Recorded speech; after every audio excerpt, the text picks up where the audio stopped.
Alright, ladies and gentlemen, the books is in. The books are in. Yep. They in.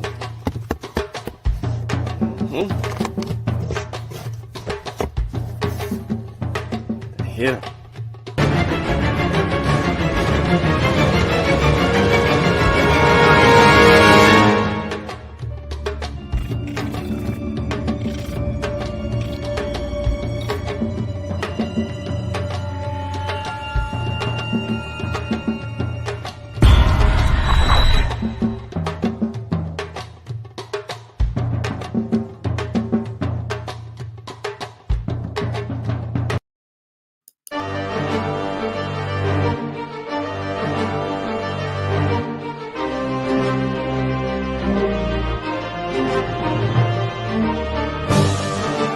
Log in to KofiPaisaTV.com and get Spears of the Mossy Volume 1 by Kofi Paisa Research Team, from Spears the Pen Volume 2 by Kofi Paisa Research Team, Spiritual Combat Volume 3 by Kofi Paisa Research Team, One Night Before Bed by Any Harret Shun Calfunny, Kalawa's Trip to the Motherland by Kofi Paisa, From Cocaine to Consciousness by Any Harret Shun Calfunny, As I Learned, We All Learn by Kofi Paisa.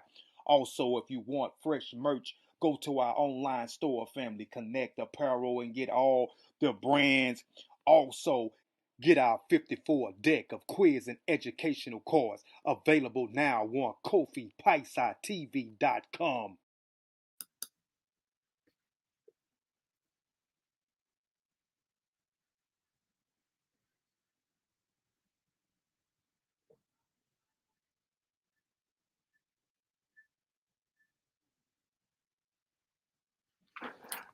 ETM Hotel, Rennie Sean. Welcome to Peace. My name is Sean. I'd like to thank everybody for tuning into the Master Warrior Clan YouTube channel. Please like the show, share the show, tell a friend, tell a friend. We're about to do a rewind, but we want to talk about a subject that recently came up. I ain't want no involvement in this, but yeah, here we go again. I haven't sent the link out to anyone. Hopefully people have received the notification. I'm supposed to be joined by some people that wanted to come on the panel and talk about this. So I'm trying to see if they're going to join and how long we're going to run through some of this footage. Before we get into that, I will say that you can pre-order your book today of What SARS-CoV-2 Taught Me. Same tree, different branch. Link is in the chat and description. Please pre-order. All pre-orders will be signed and they will be getting shipped within the next 48 to 72 hours to all the pre-order customers. Now, there has been an increase in people who have pre-ordered the book, and some people even got 2 books. Those Those books are going to all be signed and sent out. All right. Also out now. Purchase your copy of Spearmasters, A Historical Survey of the Minds of African Warrior Scholars, Volume 4. Please, it's out. Get it now. We are shipping to you ASAP. This book is out on all major platforms. So if you are in the UK, overseas somewhere, and you're trying to get the book, you may not be able to get it off the same tree, different branch publishing. Only those in the US can. However, if you are in the UK, there's other areas and sites, Barnes and Nobles, all of those, Amazons and all of those, you'll be able to purchase the book in your designated areas. I do want to say peace to Sister Juju Marlin, Miss Tika, Keenan, Teddy, what's good? And to everyone that's tuned in right now that may not be saying anything, I'm trying to actually get the algorithms up. So please like the show and share the show. Help us get this conversation out, but more importantly, get people in the building. So we get to have a conversation about this and go from there. So again, I hope everyone is having a tremendous evening. To everybody who watches football, hopefully your team won. You know what I'm saying? And if you don't watch football and you just been doing something else other than that, then whatever you was doing, I hope that was prosperous for you. Also, on the website, you can now support. You can donate. You actually can donate. So we're going to be doing something uniquely different. I don't really want to get too much into it or show it right now, but you're going to start seeing videos and things of that nature that pops up. And the audio and stuff like that will start to improve, and the quality of the actual videos will be able to improve, so we can get more people abreast to who we are, the Masa Warrior Clan Kofi Paisai Research Team, and Iron Boca Clothing. Don't forget to support FamilyConnectedApparel.com and get you some of the latest clothes, shirts, and things of that nature. I would show y'all something, but I'm gonna wait till I get it in my hand, and then we can deal with it from that perspective. So let's see what we can do right now to get some people in the building. Come on now, come on in here. Come on now, ladies and gentlemen. Come on in now, my children. Come on in. Hit that like button. Come on in. Who I sound like?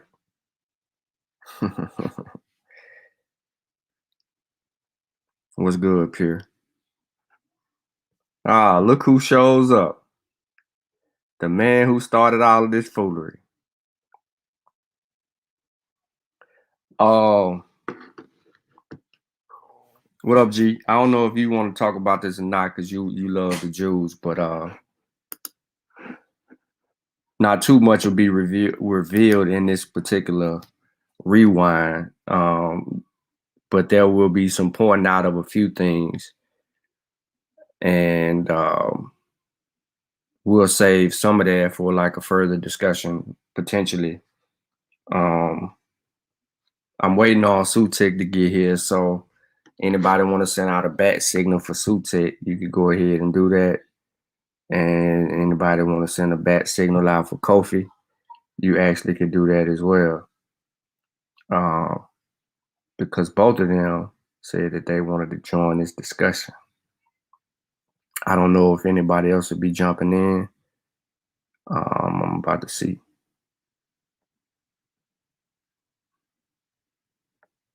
Hold on 1 second for me, y'all, and we're going to get it going.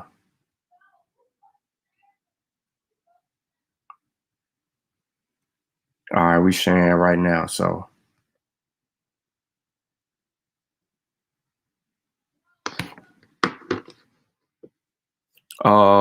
Never seen you before, AAA 444.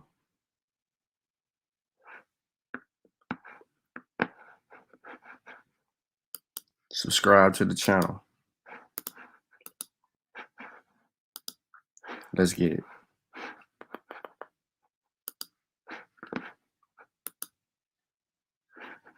All right, the Black Jews migrate to and have a presence in West and Central Africa. A comprehensive review. Copyright disclaimer under Section 107 of the Copyright Act of 1976. Allowances made for fair use for purposes such as criticism, comment, news reporting, teaching, scholarship, education, and research. Fair use is a use permitted by copyright statute that might otherwise be infringing.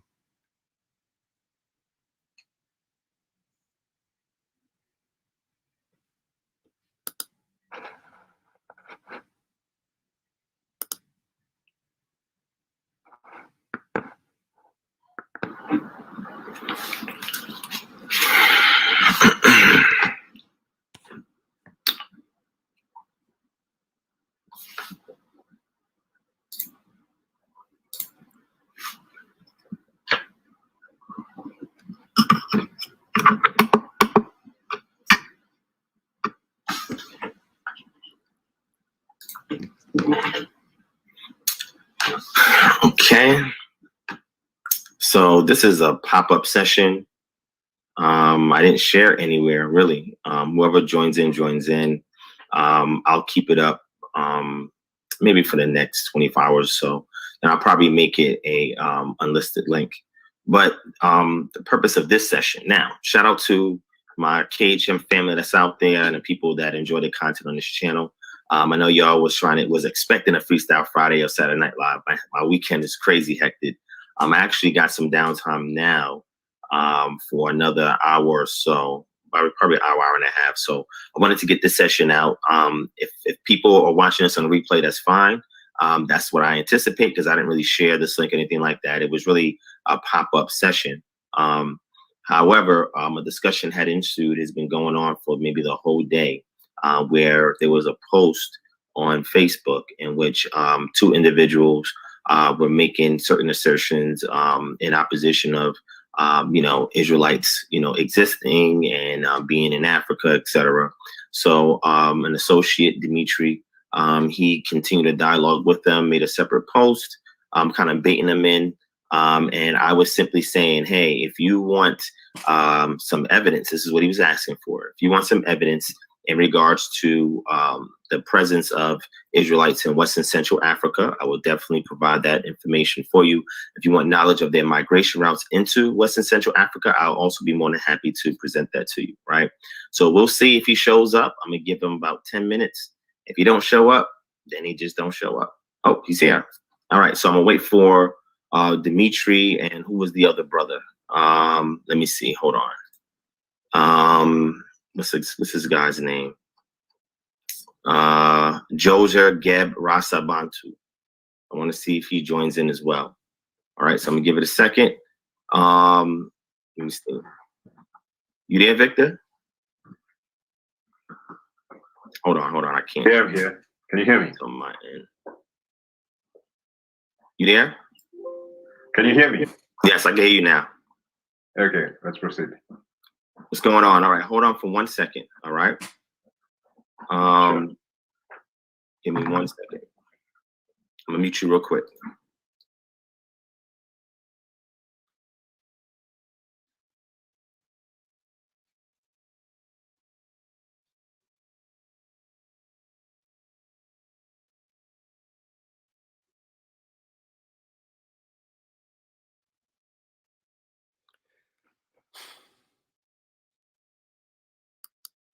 Let's see. Where's these other two at?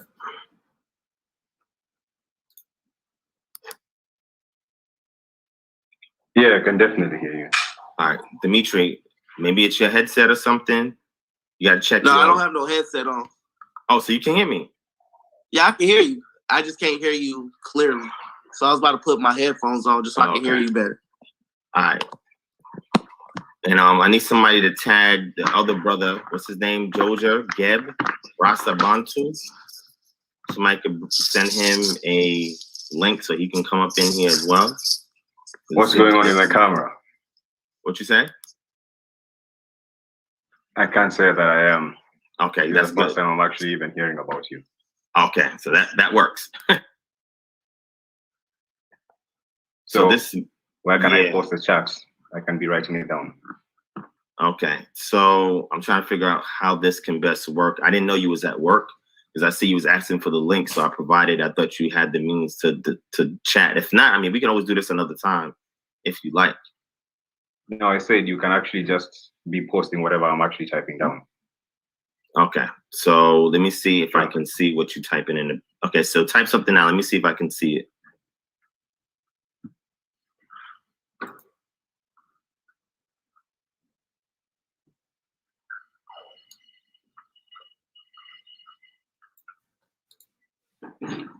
Okay, so I see what you said. All right. Okay, All right, so what I'm gonna let's have to proceed. Say thank you for having me on your show, and I'm not going to be rude or disrespectful to the guest or to anybody else on the show. I just have one simple question for the guest, and if he can present evidence for it, he can. And if he can't, then so be it. But I'll wait until you're done and do what you need to do before we get to that, because it's going to be a little off topic too. Yeah, that's fine. So after we lay this out, then what I'll do is that I'll hand it off, and if Victor is still available, then you can finish dialogue with him. And again, thank you for coming on, Dimitri. We supposed to have built a long time ago. You know what I mean? Right. It's gonna be one of many discussions we'll have together. So I appreciate you being here, my brother. All right. I just didn't want Victor to feel like he's being, ambushed, and that's why I said if his associate, his comrade in arms that was on the post wanted to come in, he's more than welcome to come in. All right, so this is the initial post. Hopefully y'all can see it. Let me know if it's clear, if y'all can see it. Can you see it, Dimitri and Victor? Yes, I can see it. Hold on, let me get this. All right, so chat, hit 1 if you can see it, hit 1 if y'all can see it, let me know. Somebody says that my video pauses every few seconds. I'm not sure why.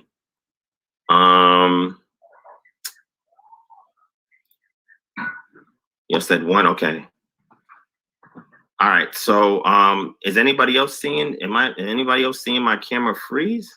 Somebody said my camera's freezing.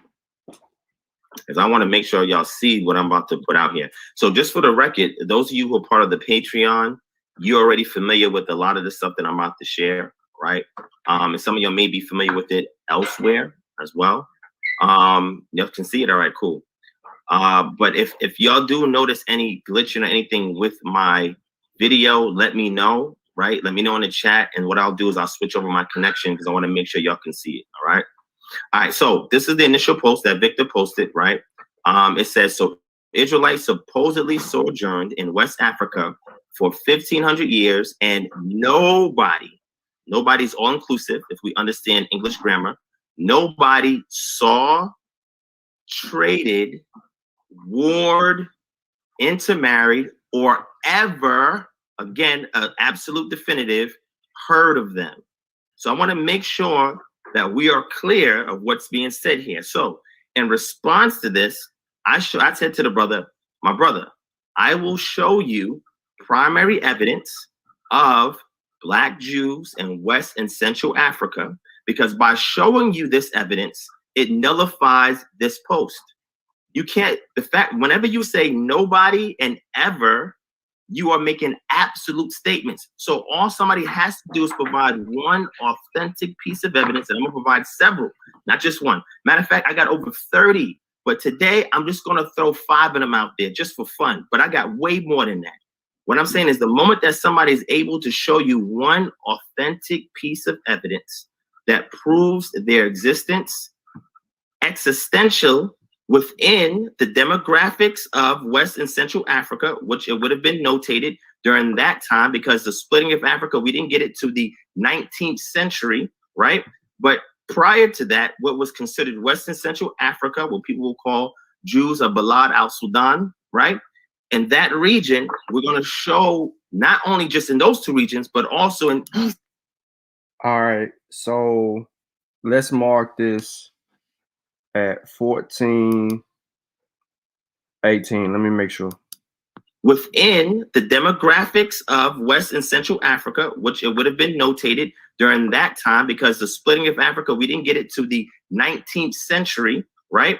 But prior to that, what was considered West and Central Africa, what people will call Jews of Balad al-Sudan. Okay. So at the 1432 mark, he says Jews of Balad el-Sudan. That's what he says. So if it says Jews of Balad el-Sudan, then that would mean Arabs would have written specifically about these Jews.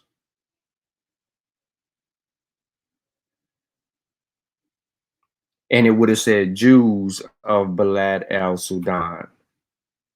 Now, mind you, you're going to find a Google. I mean, you could Google and find a wiki link. You can Google and find a Google Arts and Culture article. And it's going to tell you this. Jews of Balad el-Sudan describes West African Jewish communities which were connected to known Jewish communities which were expelled from the Middle East, North Africa, or Spain and Portugal and migrated to West Africa.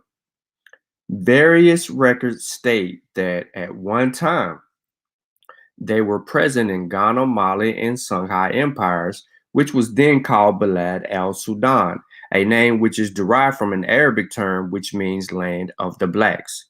In later years, Jews who were expelled from Spain, Portugal, and Morocco and migrated to West Africa also formed their own communities off the coast of Senegal, as well as on the islands of Cape Verde. These Jewish communities continued to exist for hundreds of years, but they eventually disappeared as a result of changing social conditions, persecutions, migrations, and assimilations. That is from Google Arts and Culture. Well, it says artsandculture.google.com. So let's go to Wiki, which I think it pulls from the Wiki source. And it says basically the same thing that I just said, that it describes West African Jewish communities which were connected to known Jewish communities which were expelled from the Middle East, North Africa, or Spain and Portugal and migrated to West Africa. Various historical records state that one time they were present in Ghana, Mali, and Songhai empires, which was then called Balad el-Sudan, a name which is derived from the Arabic term which means the land of the blacks.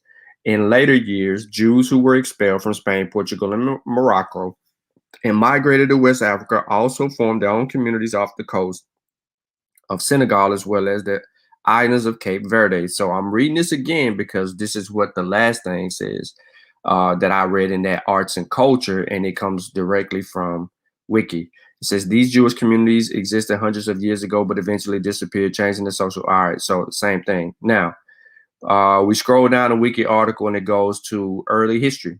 According to most accounts, the earliest Jewish settlements in Africa were in places such as Egypt, Tanzania, and Morocco.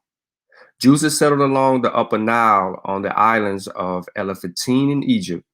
These communities were augmented by subsequent arrivals of Jews after their destruction of the Second Temple in Jerusalem in 70 CE, when 30,000 Jewish slaves were settled throughout Carthage by the Roman Empire Titus.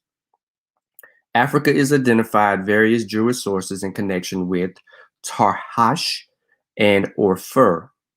The Septuagint and Jerome, who was taught by Jews, and very often the Aramaic Targum of the prophets identified the biblical Tarshish with Carthage, which was the birthplace of a number of rabbis who are mentioned in the Talmud. Africa, in a broader sense, is clearly indicated where mention is made of the 10 tribes who were driven into exile by the Assyrians and journeyed into Africa. Connected with this, the idea that the river Sambation is in Africa. The Arabs, who also know the legend of the Beni Musa, or sons of Moses, agree with the Jews and places their land in Africa. All right. So now they try to pull up a page from what's supposed to be the Tariq al-Sudan, which is supposed to be describing Zazua al-Uman coming from Yemen and settling in Kikuya. Now, as early as Roman times, Moroccan Jews had began to travel inland in order to trade with groups of Berbers, most of whom were nomads who dwelt remote areas of the Atlantis Mountains. Jews lived side by side with Berbers, forging both economic and cultural ties. Some Berbers even began to practice Judaism. In response, the Berbers spiritually transformed Jewish rituals, painting it with the belief in the power of demons and saints. When Muslims swept across North Africa, Jews and Berbers jointly defied them. Across the Atlantis Mountains, the legendary Queen Kahina led a tribe of 7th century Berber Jews and North African ethnic groups in battle against encroaching Islamic warriors. In the 10th century, as the social political environment in Baghdad began increasingly hostile to Jews, many Jewish traders who lived and worked there moved to the Maghreb, particularly in Tanzania. Over the following 2 to 3 centuries, a distinctive social group of traders who were active throughout the Mediterranean world became known as Maghribi, passing this term of identification on from father to son. According to certain local Malian legends, an account in the Tariq al-Sudan may have recorded the first Jewish presence in West Africa. I'm going to say this again. According to certain local Malian legends, an account in the Tariq al-Sudan may have recorded the first Jewish presence in West Africa, which coincided with the arrival of the first Zuwa ruler of Koukia and his brother who settled near the Niger River. He was only known as Zuwa Aliman, which means that he comes from Yemen. Some local legends state that Zuwa Aliman was a member of the Jewish communities, which were either transported or voluntarily moved from Yemen by the Ethiopians in the 6th century. After the defeat of Du Nuwas, the Tariq al-Sudan states that there were 14 Zuwa rulers of Kikuya after Zuwa Aliman before the rise of Islam in the region. There is a debate on whether or not the Tariq al-Sudan can understand in this manner. Then it gives us some lines out of the Tariq al-Fatish using Manuscript C. All right. So I'm going to stop. That is from the wiki article. If you look it up, Jews of Balad al-Sudan. And there's a couple of contentions with the wiki article that should have stood out while I was reading it. One, their evidence or the establishment of trade would be Manuscript C. The majority of information that's going to that it seems to be setting the premise here for divine would be Manuscript C. So give me just a moment and let me pull up the Tariq al-Fatish in regards to Manuscript C.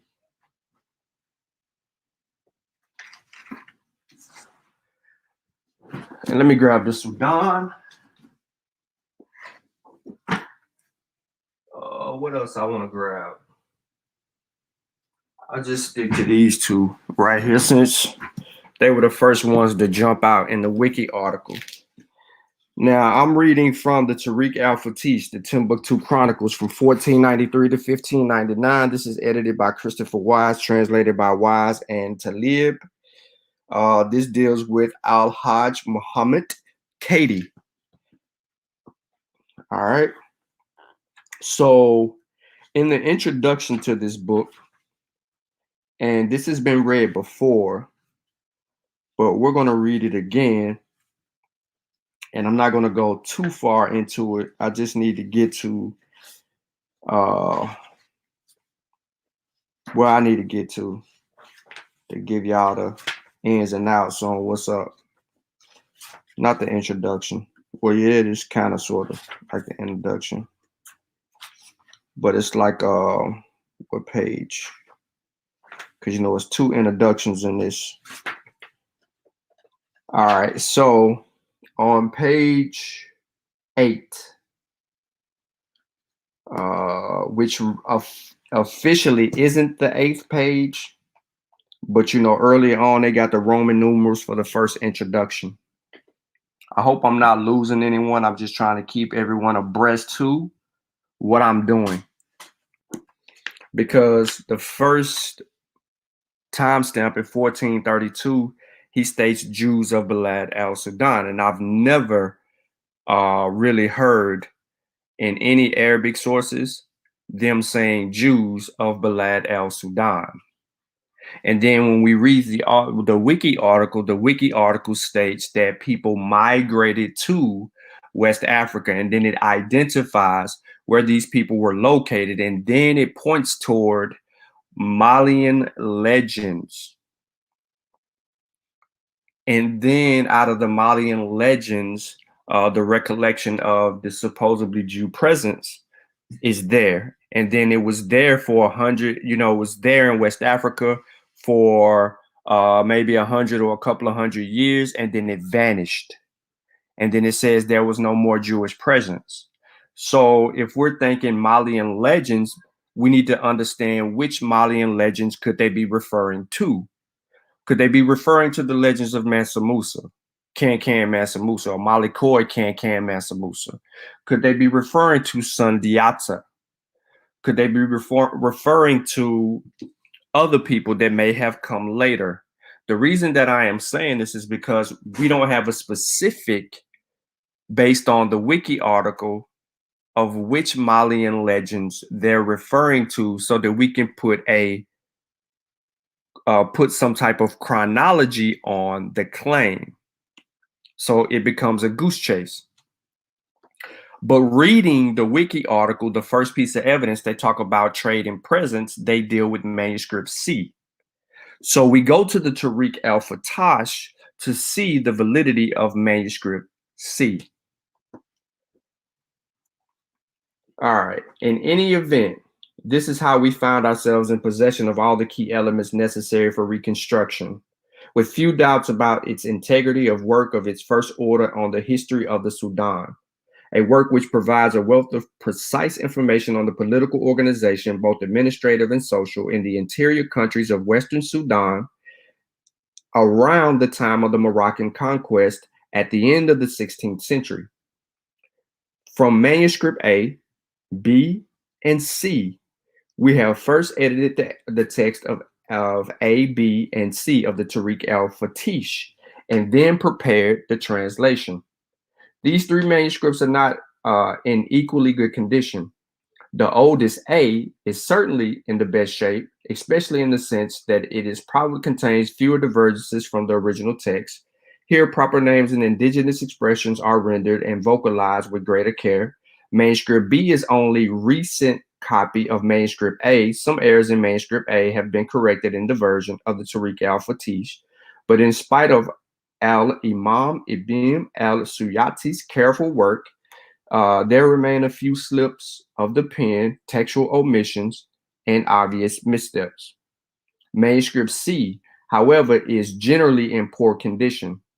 In the words of Abdoulaye Wale Ba himself, this manuscript was made from an often unreadable copy, and it was drafted by a scribe with questionable proficiency in Arabic language.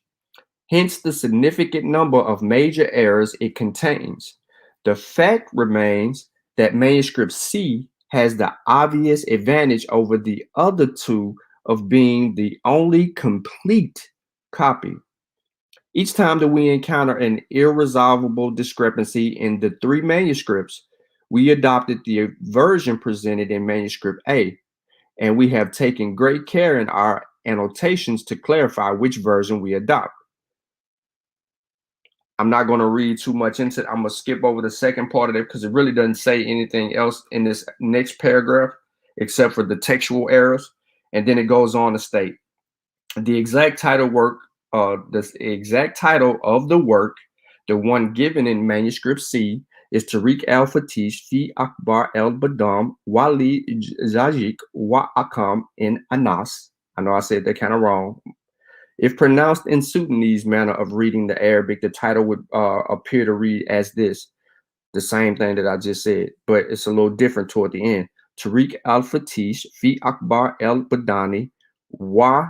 Now, notice the name Bul Dani Wal el Diyasi wa Akbari in Nasi, totally different from the other name. A rendition retaining the attractions of rhymes in what is otherwise a plain-sounding Arabic title. In its abridged and more current form, the work is referred to as al-Fatashi or simply Fatashi. Its general subject should be clear from the lengthy title. It consists of a collection of documents that are intended to facilitate further research into the history and the origins of towns and kingdoms of the Sudan, its royal dynasties and tribes, and both noble and several important military expeditions and their consequences, and remarkable personages who once lived in these lands. Now, I'm a whole shop right here because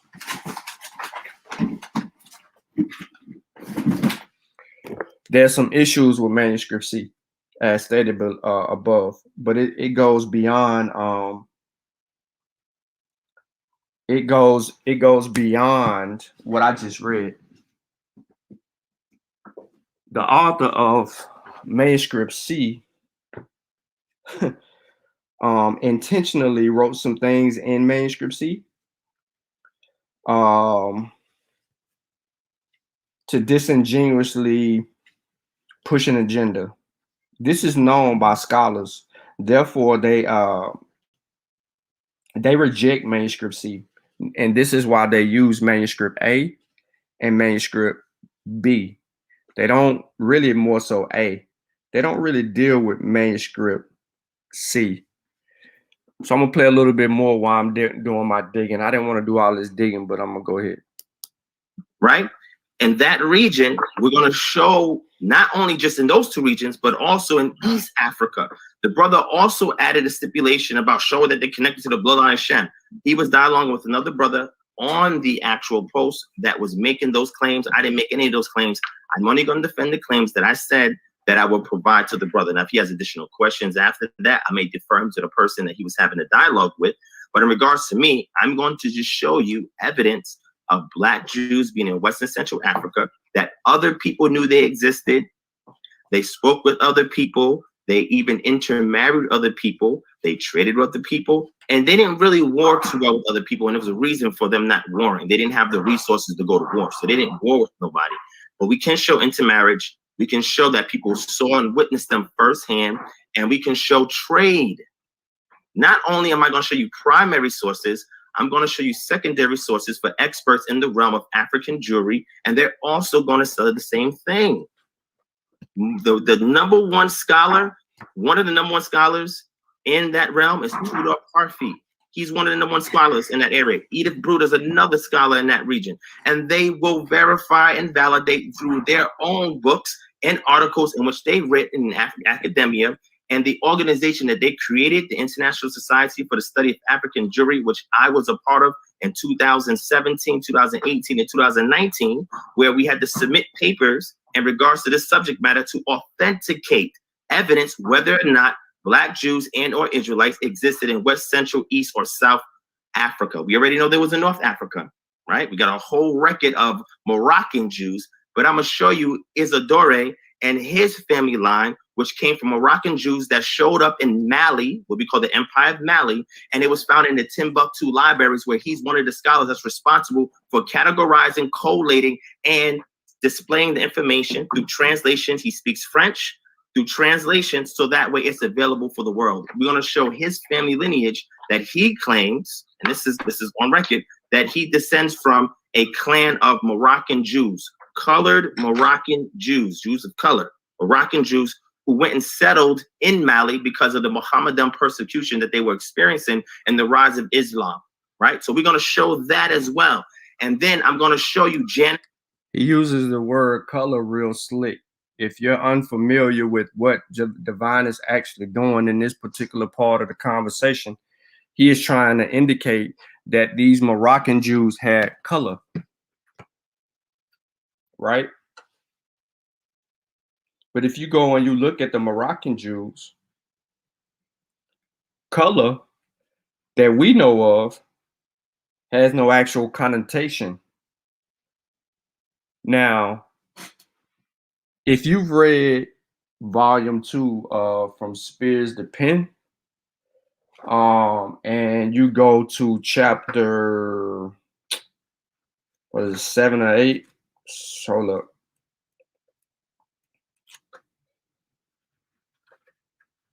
Yeah. There's a title called Balad el Badan, Land of the Whites, White Rule in Ancient West Africa.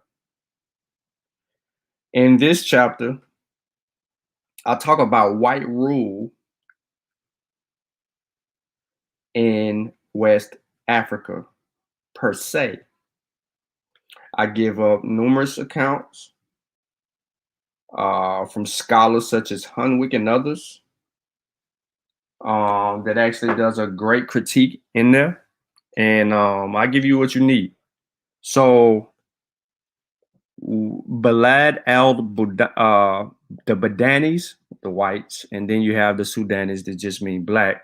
So they had some kind of understanding, but their identifying marker using Badan and Sudan was totally culturally a cultural worldview thing. That's what it was.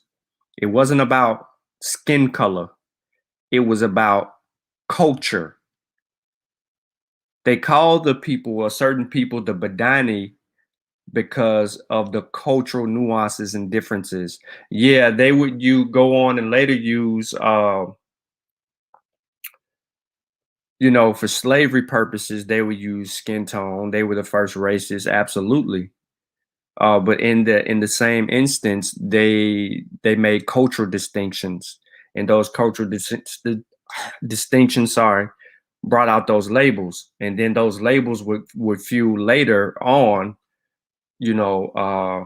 racism, and we would see some of the earliest races being Arabs. I am looking specifically for, not in my fetish or in let me see if it's in the Tariq al.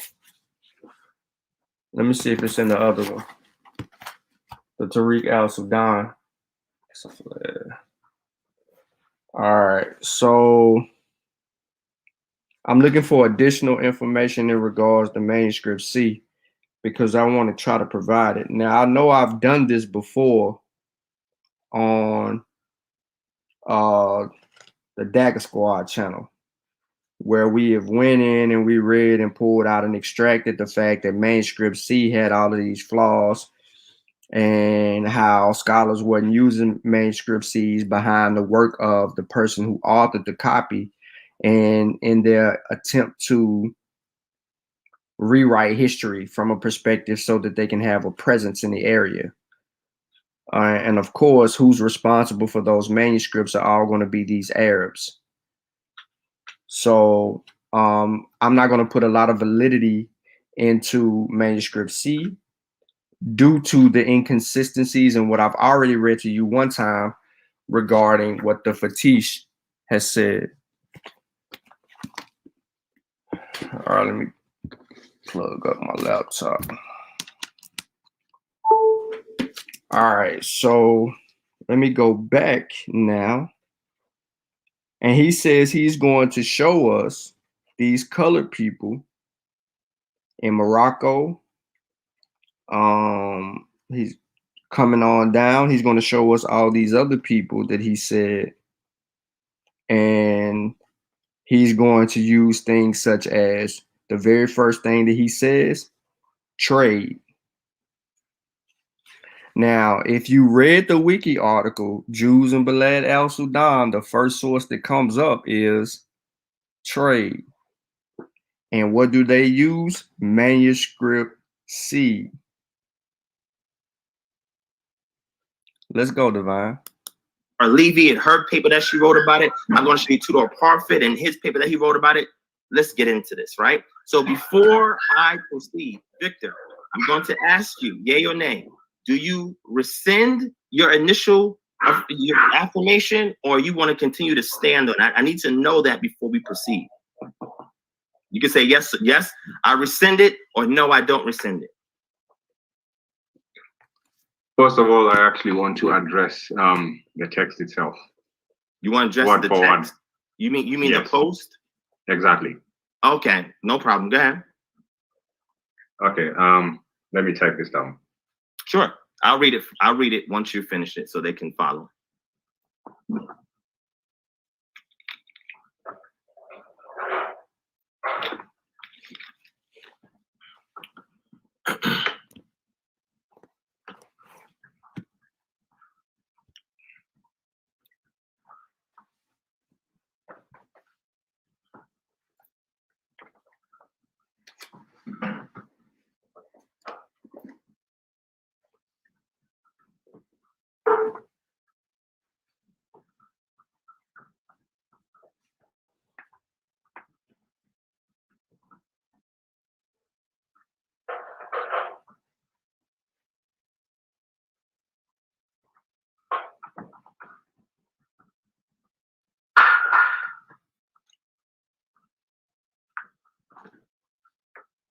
And just for those of you who are watching, thank you for joining. At this moment, it's 2 a.m. Eastern Standard Time. I'm Brother Victor. He's over there on the other side of the world. So it's early in the morning for him. So thank y'all for being on here tonight. What I'm going to provide is just a short glimpse, a preview of the evidence that does exist, that is authenticated by experts in the field. And that is non-biased sources, meaning that it's not the group themselves that said that they were there. These are groups outside of them that witnessed them in these areas. And once that's provided, again, I wrote a paper on this, right, for the ISSAJ. So I wrote a paper on this, right? And those of you who have signed up for my Patreon, I did a whole series where I was giving you all of these primary evidence and sources and secondary sources from experts in the field who are authenticating the fact that Black Jews and or Israelites existed in West and Central Africa, and they were witnessed by non-biased sources. Testimonies came from non-biased sources as early as the late 1400s. That's how early it is. Actually, it goes back further than that. If you look at the Saharan West Africa through Muslim sources, we have evidence of that as well. So, I mean, it depends on where you want to go. We have Saharan, we have sub-Saharan, depends on where you want to go. Anywhere from the Senegambia area to Guinea, all the way down to Loango, right? Which neighbors Angola and which neighbors Congo. So this is where we're gonna showcase where they're at, where they were located in these areas, and we're gonna put that forth, right? Hope in Jezreel says 6 a.m. in Ghana, early in the morning. Thank you for being here with us. I appreciate that. All right. So okay, so Victor says, first of all, in a debate group between Hebrew Israelites and Comedics, my question about Israelites means Hebrew Israelites. So I mean the people in America claiming to be of Israelite extraction. All right, so establish a connection between those Jews and Hebrew Israelite. So you want a connection between Black Jews in West and Central Africa and Americans who make the assertion that they are quote unquote Hebrew Israelites. Is that what you're saying?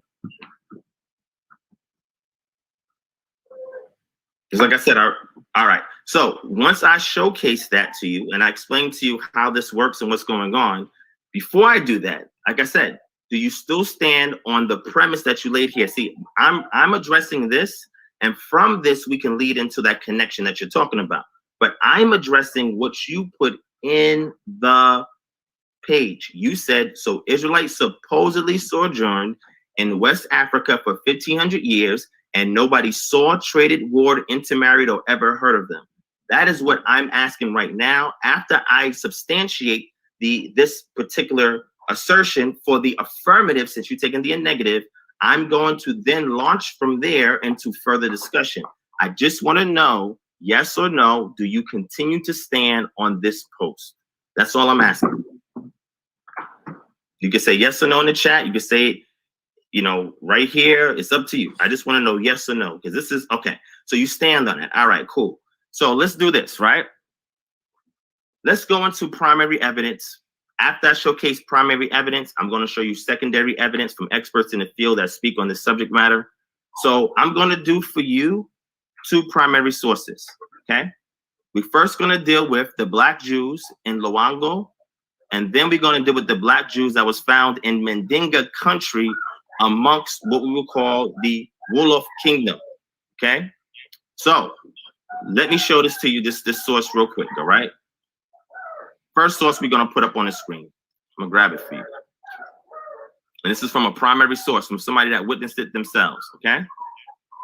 And for the record, I'm going to give you 3 sources, because I want to show you that there's quote unquote white people and Black people, you know, people who are African themselves, that are actually giving you this information and telling you this is what they witnessed, right? So that way, you know, because some people will say, oh, well, they were white travelers, or they were Arab travelers, or they'll say that to you. So then I got a source from people of that own area who saw these people before our current contemporary time, right? That's important, all right? That's extremely important, all right? So let's bring up the first piece of evidence. Should I do Luango first? I think I'm gonna do, let's get Vasquez Fernandez. Let's get his testimony. I'm gonna get his testimony first. Let me grab him real quick, right? And for those of you who want to see the rest of this, you can wait to my lecture that I do, a part 2 of the lecture I did back in 2018.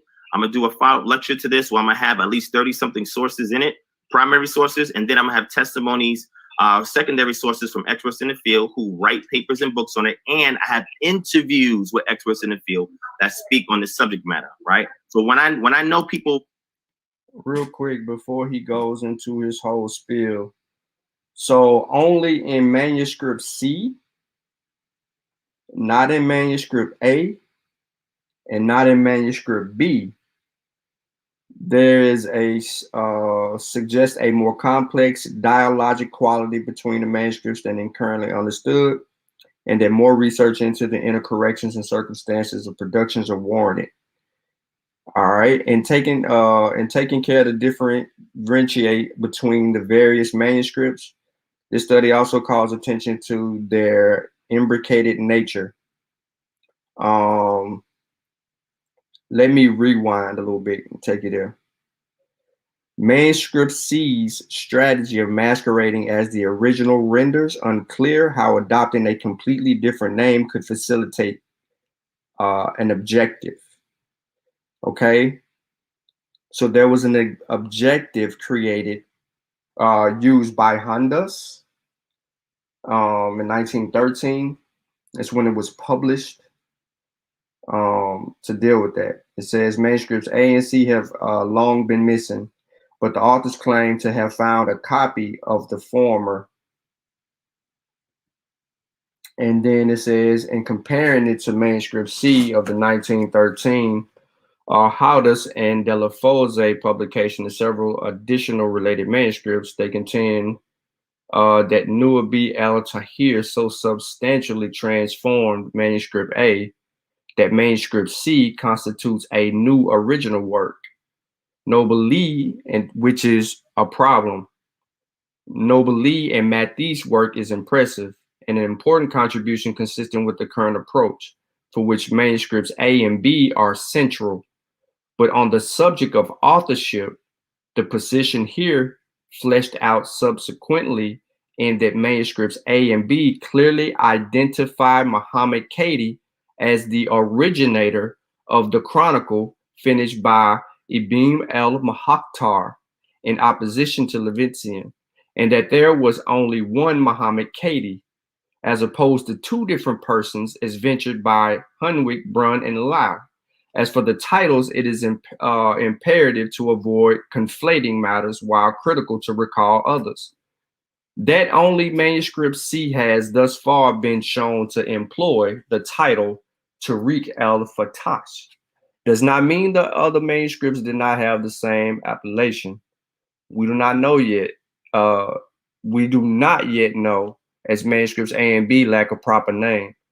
At the same time, assigning A and B an alternative designation may have a hopefully unintended consequence of creating even greater divergence than the evidence would support, as manuscript C's entire purchase is derived from both its basis in the original manuscripts and in its original high regard in the region. Manuscript C's strategy of masquerading as the original renders unclear how adopting a completely different name could facilitate that objective. So I'm just bringing you back into the whole fold. There's issues with manuscript C regarding some information surrounded by Sunny Ali. Also, there's some other areas that manuscript C renders some illegitimacies. And as stated before, when I read initially that there was some issues with it, people call it into question. So if we're going to continue to hear about manuscript C, they're going to need more than manuscript C. They're going to need manuscript C to match up with A and B.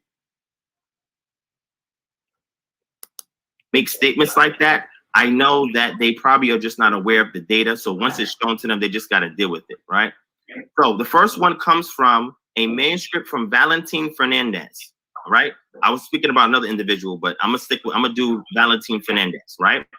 I'm gonna show you the source, all right? And this book, anybody can go purchase if you want. It has primary sources of the documented history of who we call the Portuguese travelers that went into West Africa, starting from the mid-1400s all the way to the 17th, 18th century, about 17th century. Power waned at about 18th century, right? So let me go ahead and grab it right here. Put it on the screen. Hold on one second.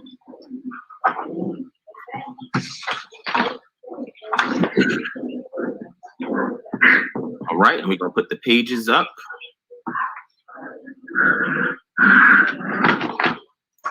Let me check right here. Let's grab the book. Also, to add, manuscript C contains various additions and deletions in it compared to manuscript A. So if we're comparing the two, there's some deletions and additions.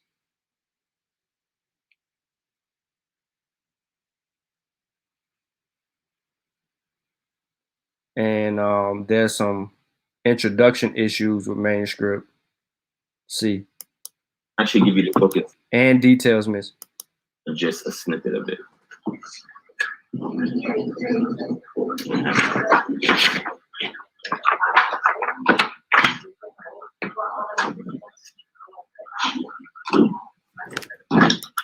You know what? Let's just go ahead and deal with it. So here's the difficulties with the text and the obvious problems with Hondas and Delafonse. In regards to Muhammad Cady, manuscript C suggests that Cady was born in 1468, while manuscript A and manuscript B give a more 17th century date. Also, the Tariq al-Sudan gives a different, well, the reason that I say that is because the Tariq al-Sudan gives a different date of Cady. And that date difference is a difference of 125 years. So when we're looking at the history of certain places, there lies some of our implications with the problems with manuscript C. Also, there were some prophecy issues in addition to manuscript C concerning the coming of the last of the 12 caliphs predicted by Muhammad. He would be Ahmad of the Fulani Sangara tribe in the Masina. Sakua Madu belonged to this tribe, and thus the prophecy was fulfilled, that's skeptical. In 1971, Levitzian, he published an article in which he argued that manuscript C was a forgery produced during the time of Saki Amadu in the first quarter of the 19th century. He suggested that the real author of manuscript A was Ibn al-Mukhtar, grandson of Muhammad Qadi, and that the chronicle was probably written soon after 1664. He also provides additional information in the appendix in a French translation corresponding to earlier versions of manuscript A, before the manuscript was expanded by members of the Qadi family. Unfortunately, the modern study of the Tariq al-Fatih is handicapped by the disappearance of Arabic manuscripts corresponding to Appendix 2 of the French translation. He goes on and, let me see, because I'm sitting here and I got my Tariqs open, and I'm just trying to substantiate which route that he's trying to take, because he's saying everything that's actually in that wiki article. I'm gonna say it again. The Divine is basically the way that he formatted his presentation or his opening statement in this conversation, or this impromptu conversation with his brother Victor.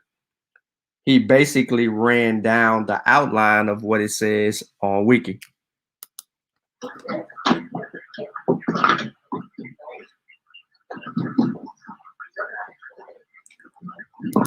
Now, these papers, or this paper that Divine said he wrote and submitted, I don't have it. I never read it, never will read it, not interested in it. But people who are really invested in this particular discussion and topic, I suggest that you try to get a copy of that. As he said, he was a part of some type of affiliation where he submitted work and others had submitted work. So these are people that are trying to write certain things into existence or into history and submitting this information. So I believe you should challenge that wholeheartedly, because he shouldn't be able to get away with, him or anyone that's affiliated with what he got going on, and insert these notions into history without, as he said, primary evidence. And so he's saying that he has primary evidence, but we need it. So we're waiting on him to get that information. I'm just gonna fall back.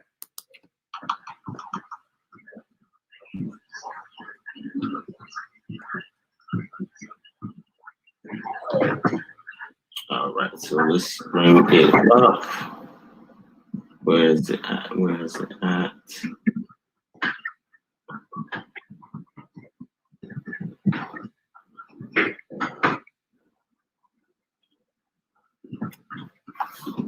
Hold on, because I have a screenshot of it, but I want to bring the actual book up and read from the actual book instead of just doing it like that. Let me see if I have it.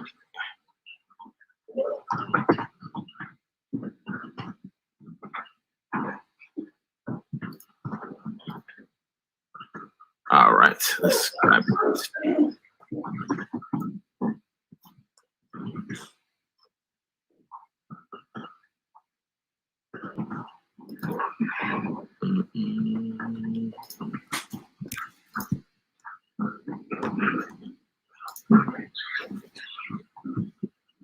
All right, here it is.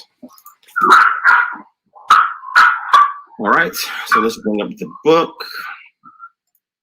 Share my screen.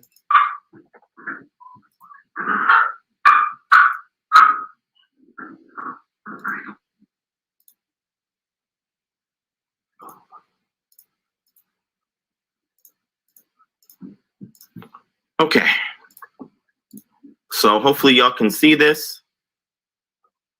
All right, hit 1 if y'all can see it. It might be a little small. I'll zoom in, but just hit 1. Just hit 1 if y'all can see it. I can see it. You can see it? On my end. All right, cool. All right, so he's pulling from Maylene Newit's The Portuguese in West Africa, 1415 to 1670. If he's going to actually use this as a part of his conversation, I will highly suggest, well, let me just wait and see what he actually does. But you're now, I think you're now leading me toward converts, people that converted to Judaism.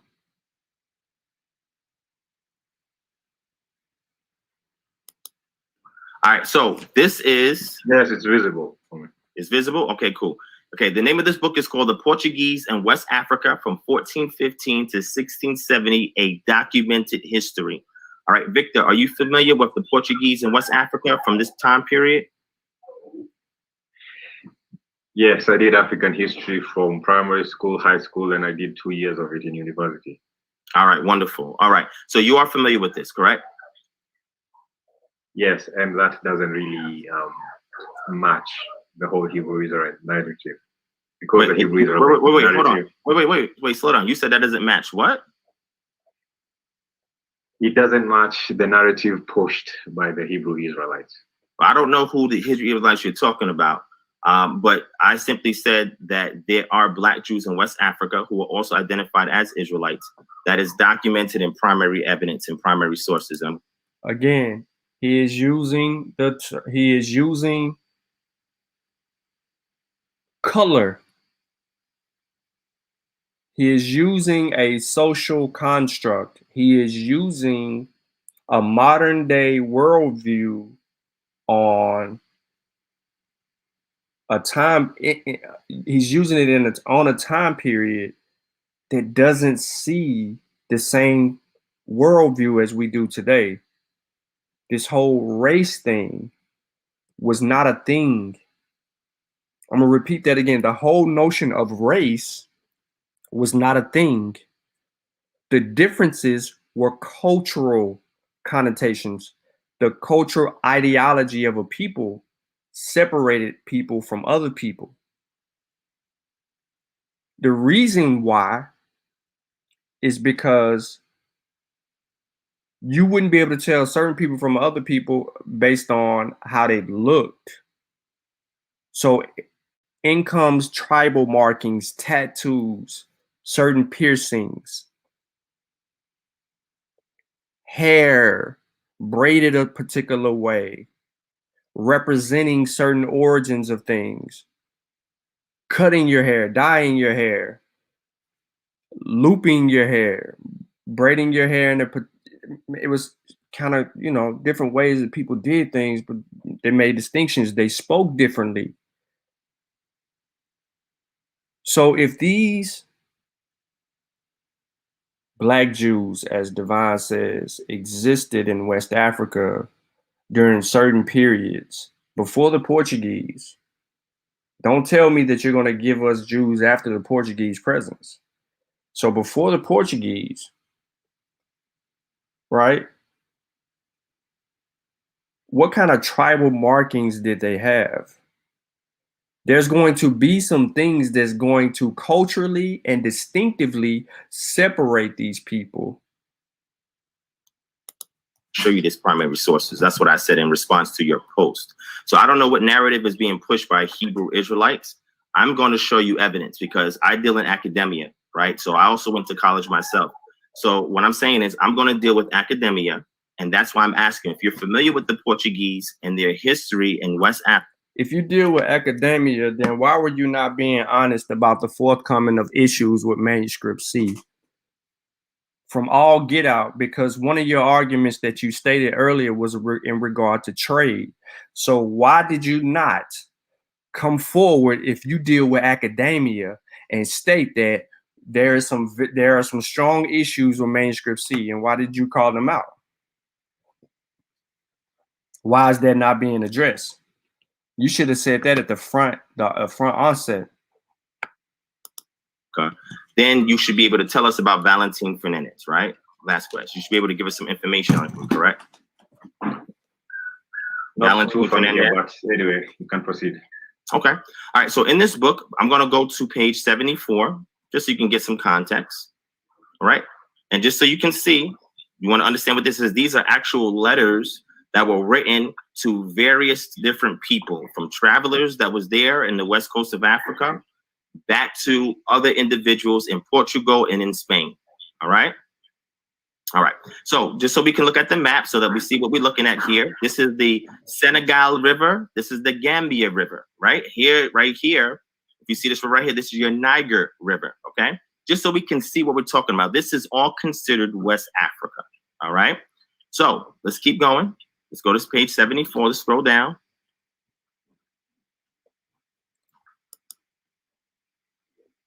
Earlier, he had made the omission that he would be using primary sources. And then he goes to a book written by someone else. And then he's going to give us some letters that's supposedly on page 70 of this book that we can't make out because it's not zoomed in for the viewers. It's just something on the screen. But if you have that book, I suggest I got the book. Okay, so go to page 70 and let's see if we can line it up. Page 70. Uh-huh. Let me know when you get there, and then we'll let him read it. All right, I got it. All right, let's go. All right. The Wolof Kingdom at the end of the 15th century. So you said you did do African studies, you said, in high school and 2 years in college, correct? Mm-hmm. So you are familiar with the Wolof Kingdom, correct? Yes, I am familiar with it. All right, cool. So were there Black Jews that lived amongst them? Yes or no? Before I read the source.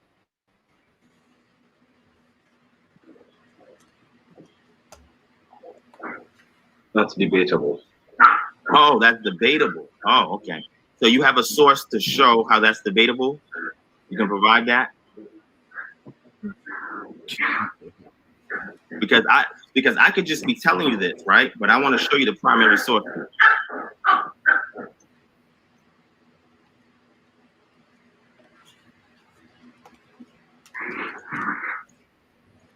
Okay. So I'll continue. I think you're typing. So let me see if you type something before I start reading. And again, I think it might be really small. Let me zoom in. That must be better. All right. Let me see what you're saying. Now, Sutek, does page 70 say this right here? Page 75. Okay, so page 75 in your book says this right here is not page 70. Or 74. Yeah, 74 going into 75. Okay, so it says original in Bayersich, that's Bibliothek Munich Codex Hispanios number 27. Yep. All right.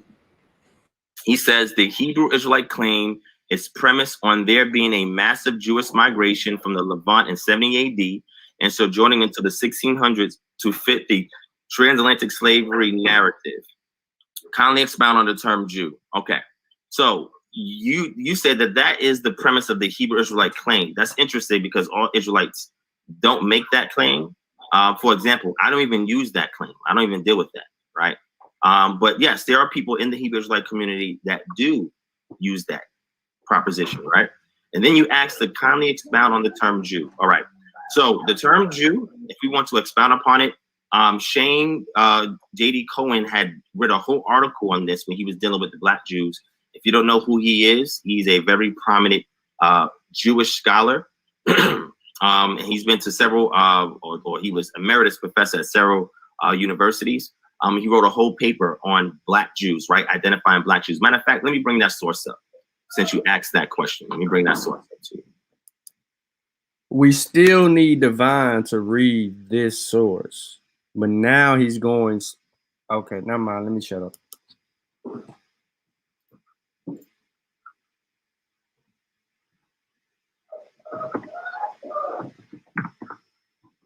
Matter of fact, I'm not even going to use Shane D. Cohen because that goes into the halakhic principle, because that also is how one is defined as a Jew based on how you walk out the implied items that are in the text, right? Through various midrashim, right? But matter of fact, let me get you somebody better than him. Let me get you somebody better than him. Let me pull it up right now. Hold on one second. There we go. Let's get the definition of what is a Jew. All right. I'm going to go to J. David Bleich. All right. I'm going to show you what he says about this topic, the subject matter. All right. Y'all let me know if y'all can see this. You can see this, hit 1, and then I'll proceed to read it.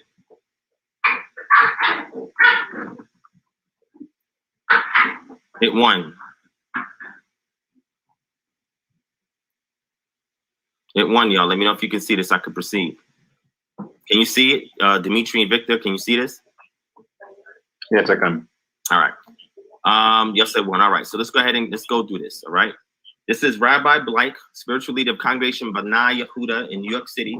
His well-known contributor, one of the most popular regular features, a survey of recent halakhic periodical literature, which will be resumed in our next issue. He wrote a paper called Black Jews, a Halakhic Perspective. Okay. So we're going to go down here. This is what he says. He says Judaism is colorblind. Skin pigmentation is unknown as a halakhic concept. But properly determining the status of the various communities of Black Jews is totally unrelated to color. The sole issue is that of Jewish identity. The question of recognition of Black Jews as member of the Jewish community must be seen within a context. As such, it is simply one instance of the much broader question, who is a Jew?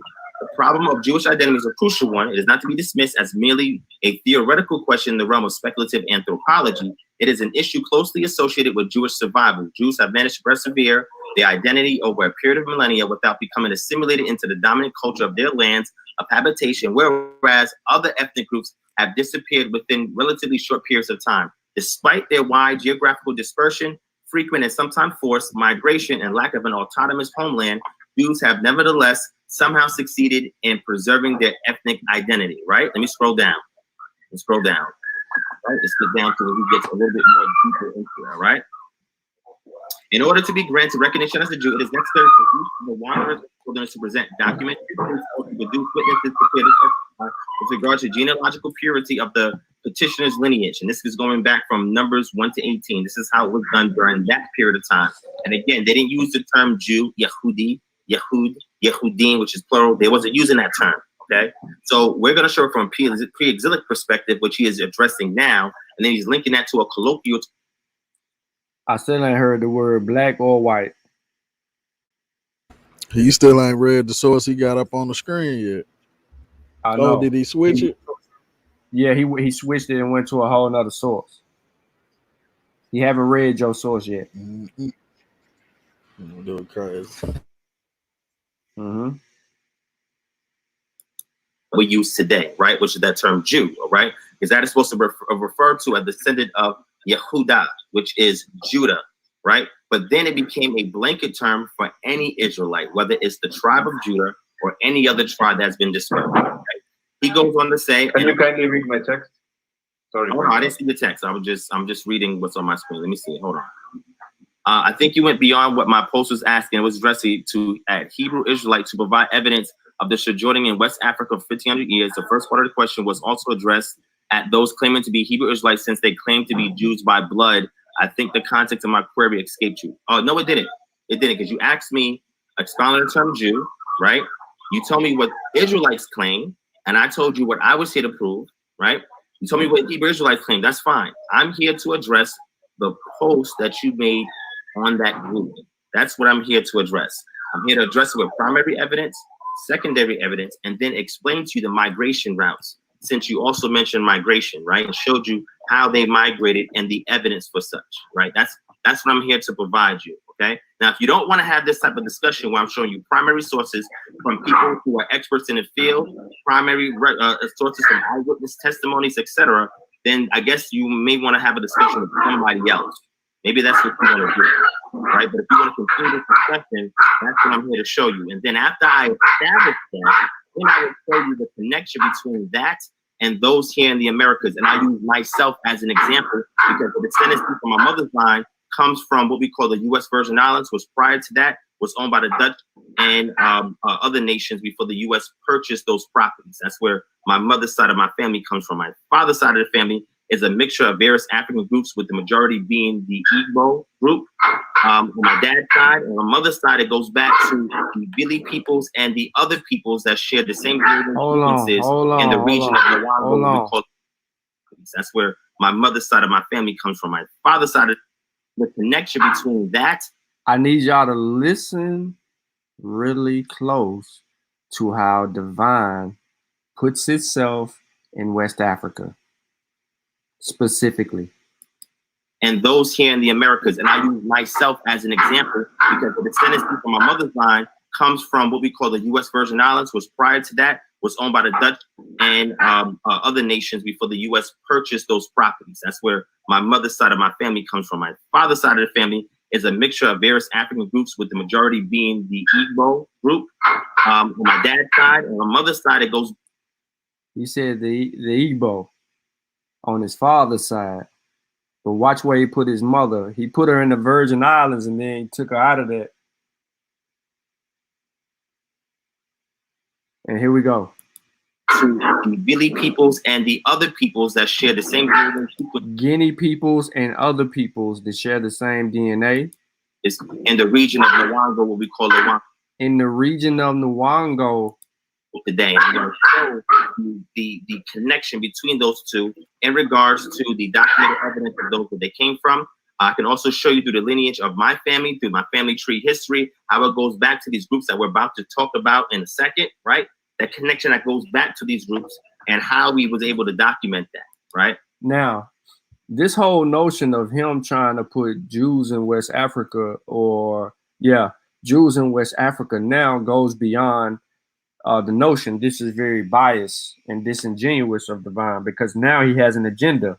His agenda now is to solidify his Hebrewishness or his Jewishness, right? He's looking for that presence there. But if we go and we look at the identities of the people in the places that he actually named, they had gods that were very foreign to a Yah or Hebrew God or Hebrew belief, and they don't have any of the stuff that he's saying over there until someone comes in and converts them, and that conversion takes place during the transatlantic kidnapping. But we have still not gotten to the first source. We have gotten off course, and we're probably not going to get back on par.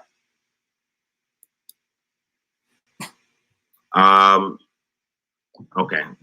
You said mute your mic. All right. So what I'm saying is that's what I'm here to do. I'm here to show you primary. I put up one primary, and then you want me to read what you put in the chat. I did. You told me to expound on the term Jew. I am. And then I'm going to give you another document. Actually, here's another good document, right? Because this one, I don't know if you're familiar with halakha and how Judaism determines who's a Jew based on halakha, meaning that what are you explicitly carrying out? The word halak, the root word in Hebrew, means to walk. Halakha, when you put the feminine suffix, it makes it an abstract concept of the physical concrete to walk. So it is a way of doing something, right? How do you carry this thing out? Whether it's physically, whether it's mentally, whether it's socially, whether it's politically, how do you carry this out? So the halakhic principle and the matrilineal principle from Orthodox Judaism is what determines who's a Jew and who's not a Jew, right? This is what is established today. The matrilineal principle goes back to what we see in the Mishnah, and then it goes into a commentary from the Gemara on that Mishnah. Shane J.D. Cohen actually speaks on a halakhic principle, and he's the one that I was actually bringing up initially to show you his article that he wrote in regards to how a Jew is identified. And now we have this individual here, this rabbi here, is also telling you how a Black Jew is identified from the standard Orthodox semantic value that the word Jew holds, and how that transitions and carries over to who is considered a Black Jew. And then from that lineage, genealogy, etc., how that connects here in the States to those who make the claim that I am an Israelite. So I didn't just wake up one day, turn on the YouTube, and just see people teaching about Hebrew Israelites and just jump on that bandwagon. An immense amount of— Yes, you did. You did. You did. You might not have jumped on YouTube, but you got introduced to this whole Hebrew Israelite culture a whole Hebrew Israelite movement from another individual. And as for you to sit here and say that you came out or to insinuate that it was something other than that, then you're disingenuous. And what you're doing right now is very disingenuous, because you said you had primary evidence, and then we're reading a secondary source who is not referring to a primary source. Excuse me. We have yet to see a primary, and you said that you use a primary source, and then you also said you use a secondary source. So you have yet to prove anything to this gentleman. You just did a bunch of talking for 37 minutes, and we haven't gotten anywhere, which I figured that this would actually take place. This is one of the reasons why I don't even engage in entertaining the notion of something or someone making a bold claim about something and then can't back it up, or gish gallop me and throw a whole bunch of information at me and not answer the question. Research went behind. My bad.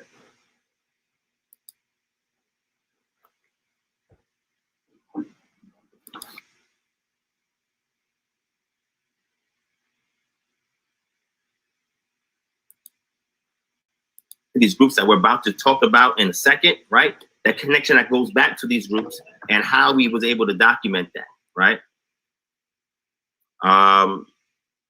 Okay.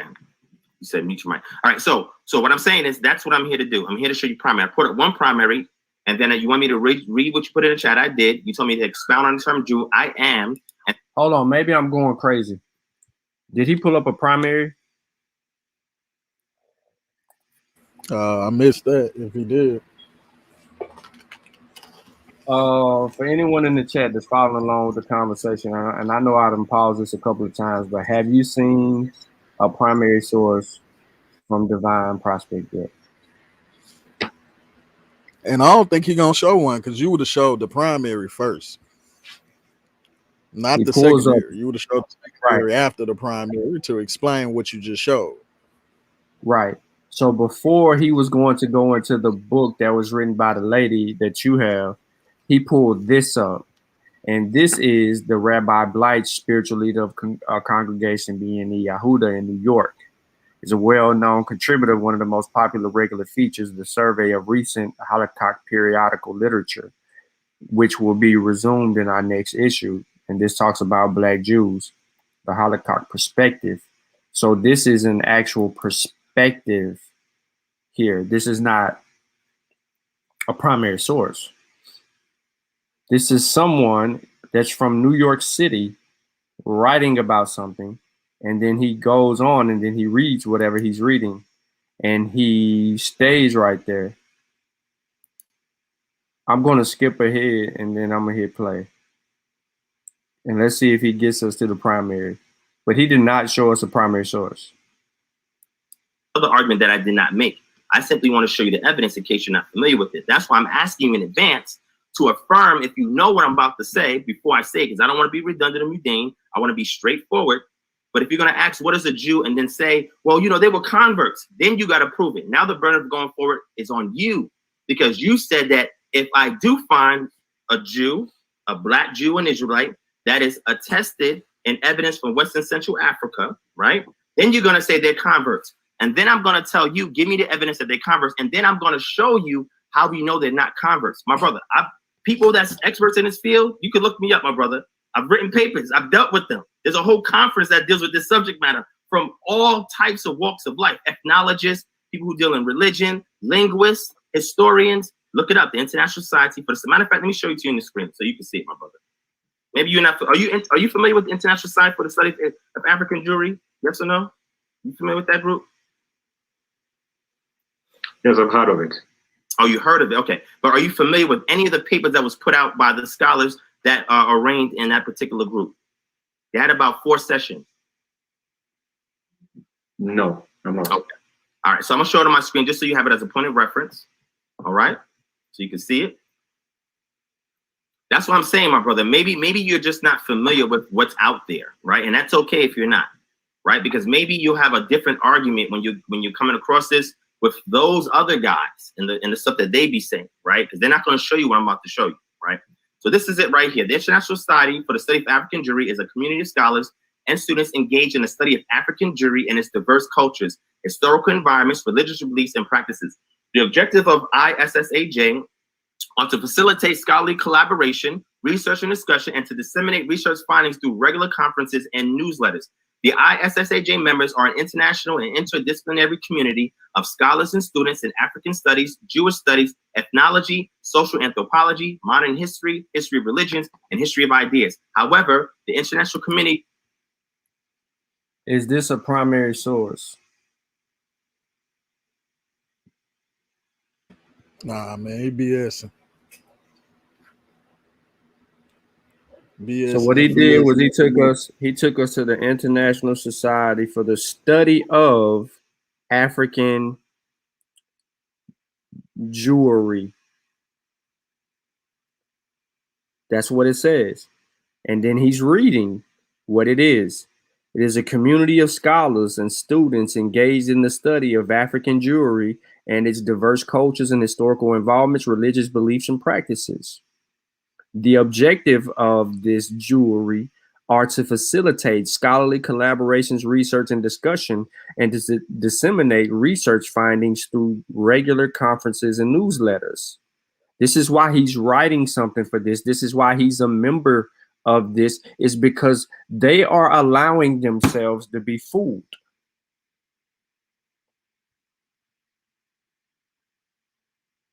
This is the study. Look at the book on the right-hand side. Africana Jewish Journey, Studies in African Judaism. These are all converts.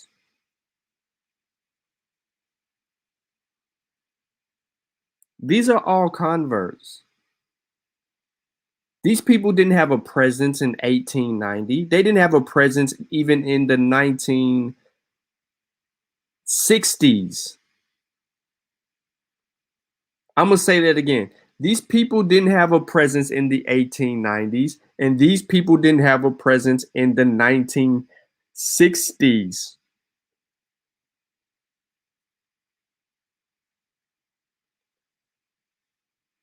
How old is this? Let's see what this is that he got on the screen. ISSAJ.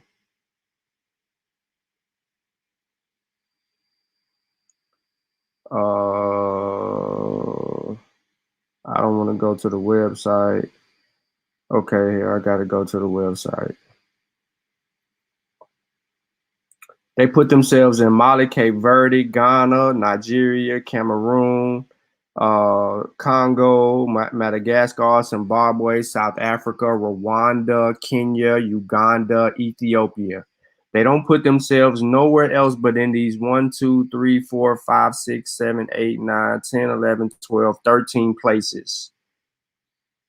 Those are the 13 places that they say. Now I am looking for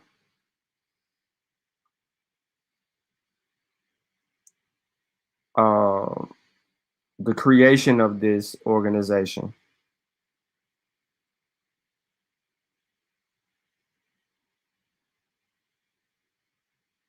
It says it was established. Oh, it's a white guy on here. Okay, so it says Jews and Judaism in Black Africa. Listen to that. It says Jews and Judaism in Black Africa and its Diaspora Center of Jewish Studies, School of Oriental and African Studies, University of London, August 30 and 31st, 2010. This was a conference that was held October 30th, and it was not in Africa. It was at the University of London. Session 1 deals with West African Judaism around 2 p.m. to 2:30. Edith Bruder talked about the Igbo Jews of Nigeria, archaeological findings at Igbo Ukwu, foreign context and Jewish connections, pseudo. Daniel Liss, University of Basel, Switzerland, Johannes. Oh, by the way, that lady's from France. Johannes Harschenfeger, University of Frankfurt, Germany. Those people are talking about West Africa. So you have someone in Germany, Switzerland, and France telling you about West African Judaism. Then you have Levy from the States, Indiana University. You have someone that's named Stanley Quanbeck of Madagascar and England. You have somebody from Stanford, a psychologist curator from African Indian Heritage Mobile Museum in Trinidad and Tobago, England and Israel. Ruth Mason from Israel. And that is that on that. So the first conference was 2010. The second conference was 2012, I think. Yeah. And then it was 2015, and then it was 2019. As far as its established date, it's not giving me any accuracies here.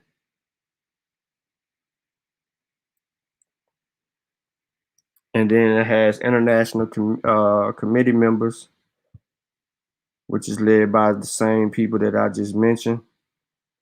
And let's see if Divine Name is on this list. Nope. Is he associate member? What's Divine real name? I forgot. Don't none of these look like it's gonna be somebody here as associate members. But he says he's a member of this. So maybe the website isn't updated. And his name Ron or Ronald or Yeah, it's Ron. Yeah, it wasn't in there.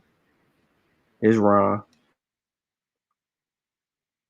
But anyway, 2010 seems to be the first activity for that thing that he brought up.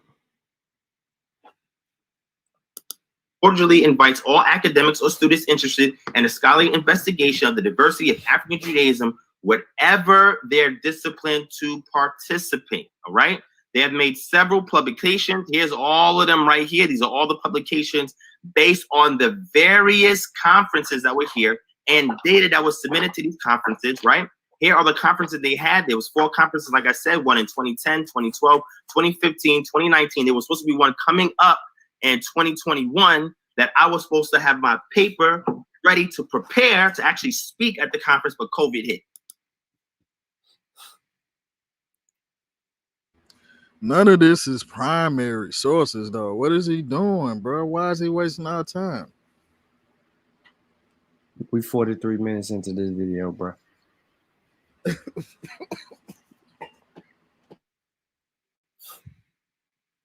We're 43 minutes into this video, and we have yet to see any type of physical. This is not evidence. You brought up the ISSAJ. Okay, it's a new creation. All right. Then you bring us, and it says it on the thing that he has on the screen. And then he brings us some article written by a Jew from New York that don't look nothing like him. And then he makes mention or reference to Lowry's book, or Meredith, whatever her name is, book. And we still haven't got to that. And we're supposed to be reading a primary source, which would be letters. And then he says, he insinuated that because they said colored Jews, that the color, that means that they were Black.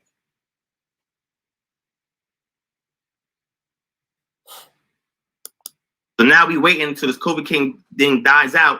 And then when it does, my paper and my lecture will be presented at this conference, right? So you can keep an eye on that. Matter of fact, put your email in a back chat. I'll send it over to you so you can see me actually disseminating what I'm about to discuss with you and explaining the nuances with you. The same thing I discussed with Edith Buddha Tudor Parfit, and the others that are there who have an objective stance. Some of them, they don't agree with this. Some of them, they agree with that, etc. So you can see how we've worked into this pot of information. Now, also, when I pull them into question, they are non-biased, which means I'm using sources that don't agree with my personal disposition.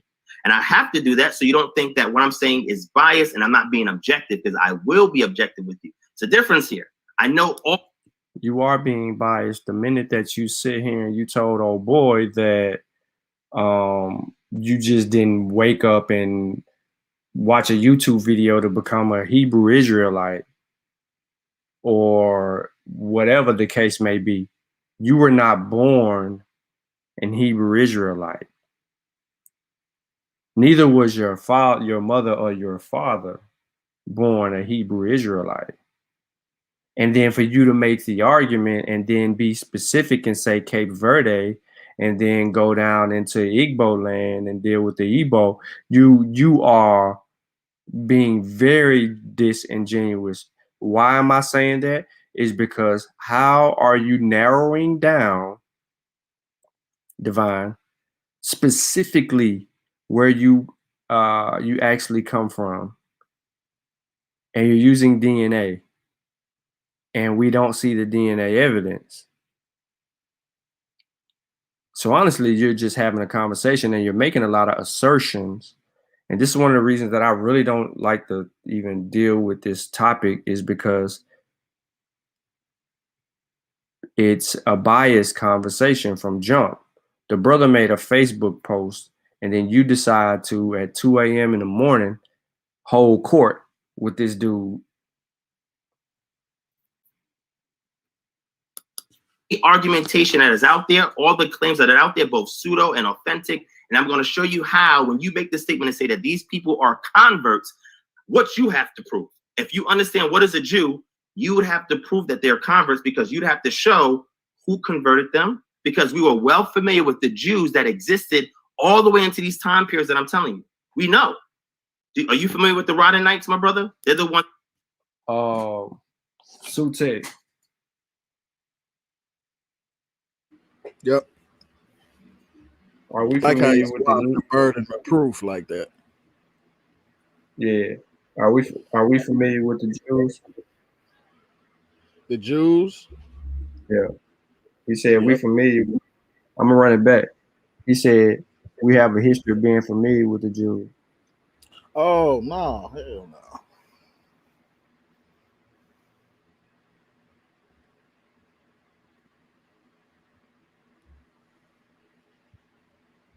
If he's saying that we got a history of Jews in West Africa, then I mean, he would have to show who he talking about. He mentioned a lot of people, right? He mentioned Moroccan Jews, Saharan Jews. He not none of them. He know that too.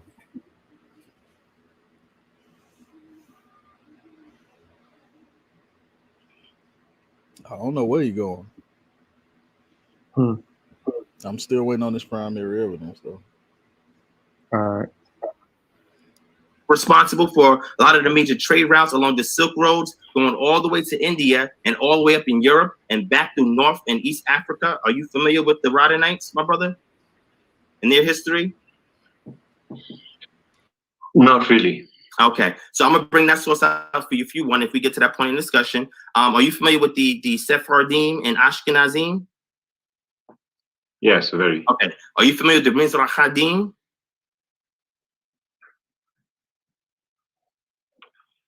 Yes. Okay. Are you familiar with the Yemenite Jews? Very. The Beta Israel Philosopher Jews, which you should. Yes.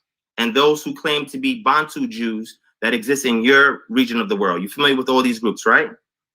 Yes.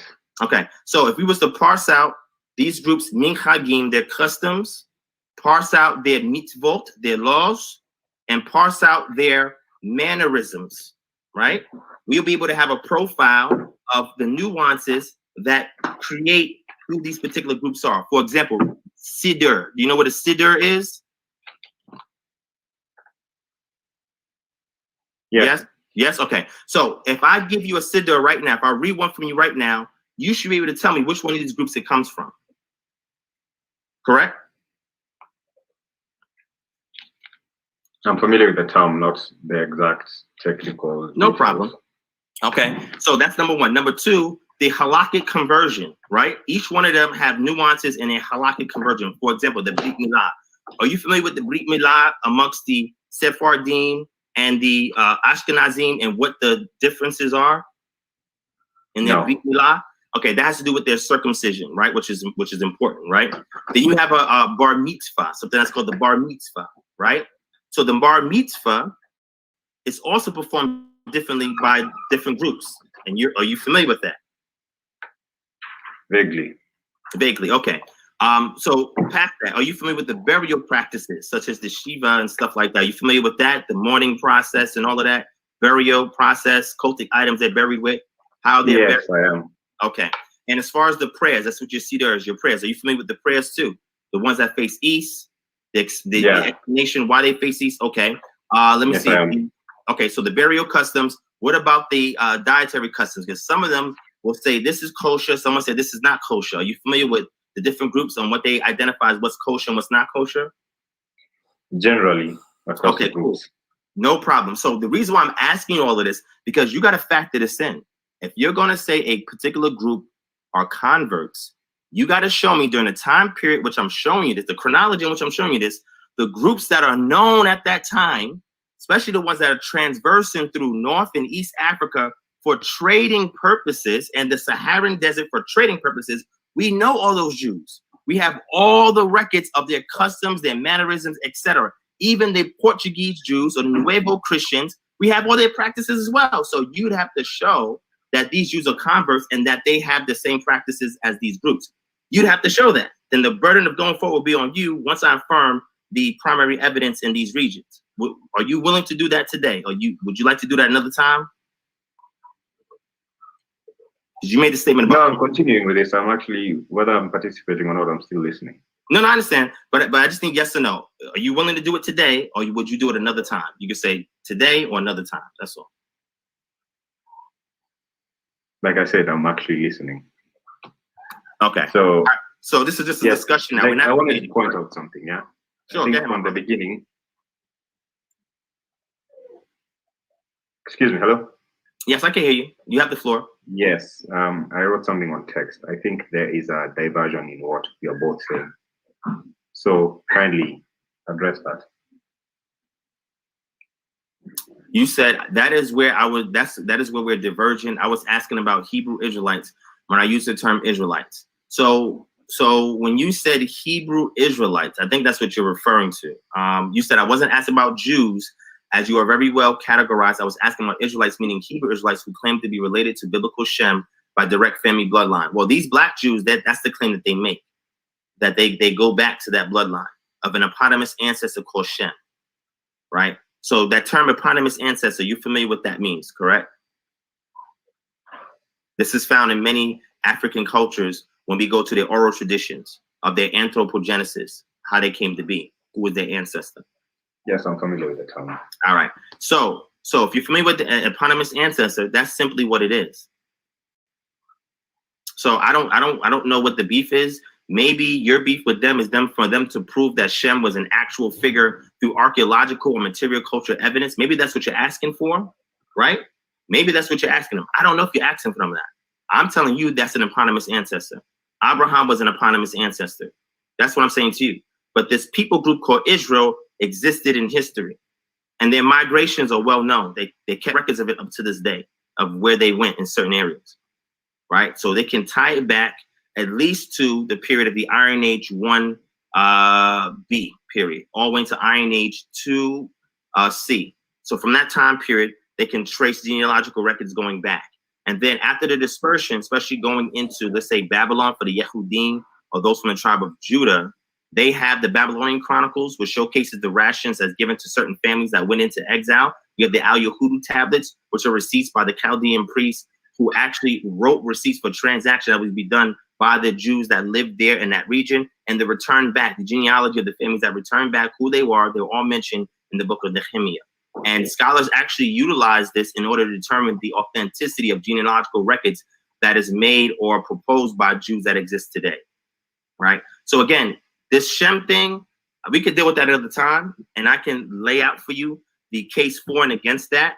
The Abraham thing, I could do the same thing with you, lay out for you the case for and against that, and then we can go anywhere further that you want to go. Their migration into Egypt, if you want to go, their exodus out of Egypt, you want to go, wherever you want to go with those, we can do. I just want to answer your question first.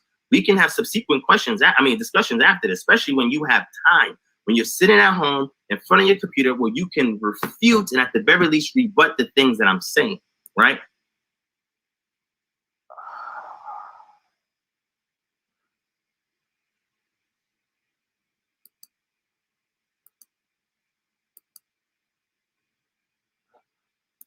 The primary source from the manuscript, Valentin Fernandez, right? Valentin Fernandez was a German who originally. All right, you ready?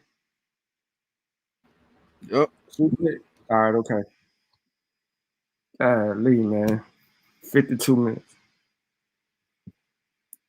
Came from Moravia, and who settled in Lisbon sometime around 1495 and remained there until his death, probably around 1518. By profession, he was a printer, and combined with this, an active worker as a translator and as an official representative of the German community in Lisbon. He had good connections to the court through his friendship with Queen Leonor de la Constre, wife of Dom Joao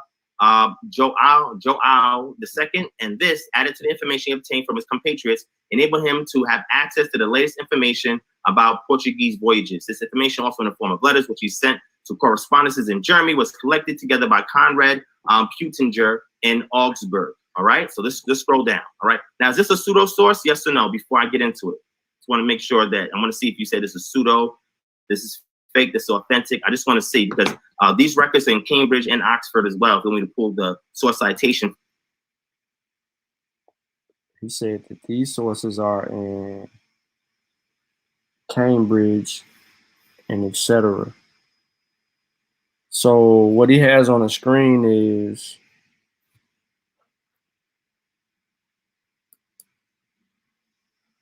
we gotta go back because we're in the blender right now. Was a printer, and combined with this, an active worker as a translator and as an official representative of the German community in Lisbon. He had good connections to the court through his friendship with Queen Leonor de la Constre, wife of Dom Joao II, and this, added to the information he obtained from his compatriots, enabled him to have access to the latest information about Portuguese voyages. This information, also in the form of letters, which he sent to correspondences in Germany, was collected together by Conrad Peutinger. All right, so does your 75 say this? Yeah. Because it's not saying it's not saying anything about Jews being black right here. This is Domo Joas II. And they're just talking that's about just the introduction to the letter that he about to read. That ain't even the actual primary. That ain't even the actual letter.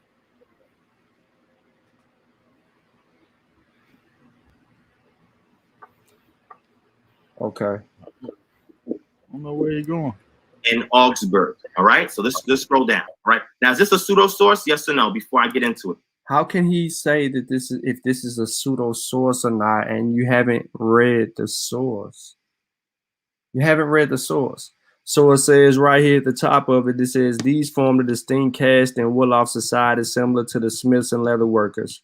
Bards had influence and prestige, but although the Portuguese understood the separateness of this group, they believed they were despised by the ordinary people. This apparently led Portuguese to compare them and possibly to confuse them with Jews with whom they were familiar in Portugal. All right. So he doesn't read this part. Let's see if he reads this part. No. Let's see if he reads that part. Dude, slick. Germany was collected together by Conrad Peutinger in Augsburg. All right, so let's scroll down. All right, now is this a pseudo source? Yes or no? Before I get into it, just want to make sure that I want to see if you say this is pseudo, this is fake, this is authentic. I just want to see because these records are in Cambridge and Oxford as well. If you want me to pull the verb. All right, so let's scroll down. All right, now is this a pseudo source? Yes or no? Before I get into it. He don't read this part of the introduction. These formed a distinct, let's see if we can go back just a little bit. As a matter of fact, since you got the book in front of you, my brother, can you go, please, what you got, PDF or what? Yeah, I got the PDF. Okay, let me stop right here. Share your screen, please. Let me find it. Oh, my bad. There you go. Okay. So now we're on Sutex screen. Now let's read this paragraph where it says Fernandez. Okay. It says, and let me make sure that y'all can see it on the, okay, it look good for y'all out there. Well, it look a little blurry on your cell phones, but I'm gonna read it. It says Fernandez never traveled to West Africa, but he obtained a great deal of information from ship's captains. By the end of the 15th century, the Portuguese had 50 years' experience of trading in Upper Guinea, and many had settled along the tidal reaches of the rivers. Fernandez never traveled to West Africa, but he obtained a great deal of information from ship's captains. By the end of the 15th century, the Portuguese had 50 years' experience of trading in Upper Guinea, and many had settled along the tidal reaches of the rivers. Fernandez's account reflects the detailed knowledge the Portuguese had acquired of the Wolof Kingdom south of the Senegal River, which was one of the principal trading areas. In this extract, Fernandez's informant tried to understand the role of the professional bards of praise singers. These formed a distinct caste in Wolof society. Similar to the smiths and the leather workers, bards had influence and prestige, but although the Portuguese understood the separateness of this group, they believed they were despised by the ordinary people. Who believed that they were despised by the ordinary people? The Portuguese. This apparently led the Portuguese to compare them and possibly to confuse them with Jews with whom they were familiar in Portugal. Scroll down some. The importance of the horse trade is also clear from this passage. Although horses were used in warfare and were the basis of political power through much of the Sahel and forest regions, Fernandez also emphasized the ownership of horses was so much a matter of status that they were even valued if they were dead, for their tails could be displayed as objects in prestige. Fernandez also describes the important role played by iterant Muslim preachers and holy men who spread Islam, not least through the provisions of amulets, which were worn as a means of protection by horses as well as people. All right, so stay there, Sutek. We coming back to our boy. Crime suspect.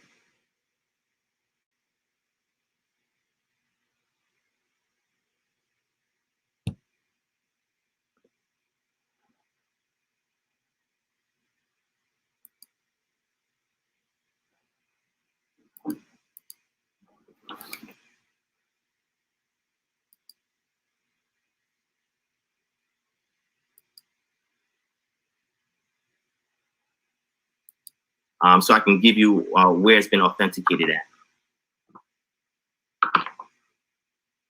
Proceed. You said proceed, so that means it's authentic. Okay, so here we go. We're gonna go here, right down. This is on page 76. It says, in this country and in Mendinga, there are Jews who are called gaou, and they are black like the people of the country. However, they do not have synagogues and do not practice the ceremonies of other Jews. Who are these other Jews? the Sephardim. These are Jews that he would have been familiar with because they was in the Iberian Peninsula. They do not live with the other blacks, but separate from them in their own villages. These gaou are usually jesters and singers and play on vowels and cabacos. And because they do not dare to enter the villages, they take up a position behind the houses of the lords of the village. And at daybreak, they sing his praises until he orders them to be given a ration of millet, and they go their way. And when the Lord leaves his house, these Jews go in front of him, singing and calling out their jests. If the Jews did not know these jests, and if they did not greet the Lord in this way, they would not be tolerated by the blacks. For so great is the ill will felt towards them that they are barred by the blacks and do not dare enter one of their houses except that of the Lord. And if they are found in that village, they are beaten with sticks. No gaol, whether Jew or Jewess, may take water from a spring until everyone else is finished drawing their water, and then the last person will give them water. Or if they live in a country where there's a lot of water, they have some spring of their own set apart. Now, this source right here, my brother. All right. So if you look up what the word gaou means, it means a native or inhabitant of ancient gaou. Let's see if we can get some further understanding of this, if it exists. It says the definition of gaou, ancient country of Western Europe comprising the region now occupied by France and Belgium. So this word gaou has to be a French word. So we know that they're not talking about that, but they are making a distinction based on what I just read, which would mean the first known use of this word was in 1625. The first known use of the word gaou was in 1625.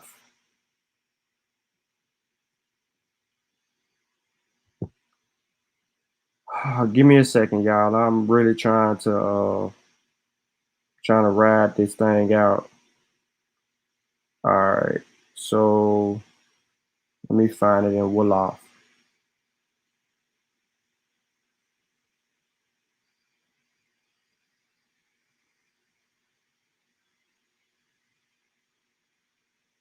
All right, English to Yiddish, gaou, a person of French descent, a Celt of ancient gaou, an ancient region in Europe, the capital of Gambia, the Gambian national flag, because we're talking about Wolof. News broadcasting in English in the majority of Gambian languages, Mandinka, Wolof, Fula, Jola, and Siri.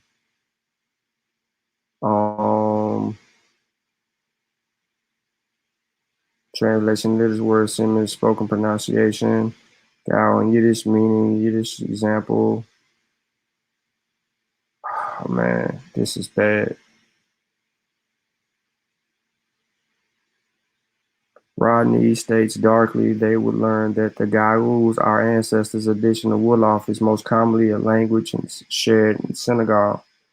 Senegal's language problem. So there's an article called Senegal's Language Problem, a Discourse of Disparity. It's only been cited 5 times, so it's not really used a lot. All right, Sutek, so this is where I need you at, right here.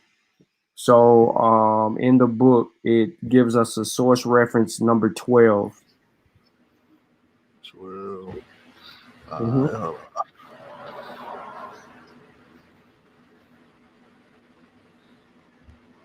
Shit. Am I? Oh, nah. You got your screen up. Hold up. Yeah, go ahead and you on the screen. Okay, so it says the kavaka, more commonly the kavaking ho, is a small stringed instrument with 4 strings. Okay, so there go the word. It's number 11. This is a rendering either of gaou, Wolof, or gaou, fufu. They have no connection with Jews, and the reason Fernandez calls them Jews seems to be that they are a group in society who are widely despised and who kept themselves separate from the rest of everybody else. I want y'all to see this again, okay? So she's a Zoom Wolof in. or No. Do me a favor, bro. Thank you. Highlight it and zoom in more. Please. Please.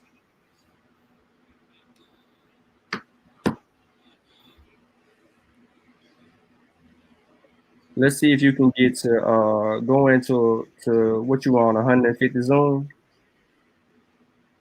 Let me see. Oh no. That's it. Okay. Yeah, that's about as big as it's gonna get. That's no. That's fine because it looks good if you're looking on an iPad. All right, so let me go back to the video, right? No, you keep that on the screen. I want you to keep you on the screen, and I'm gonna get back to that point. So just give me a second, and I'm gonna get us back to that point.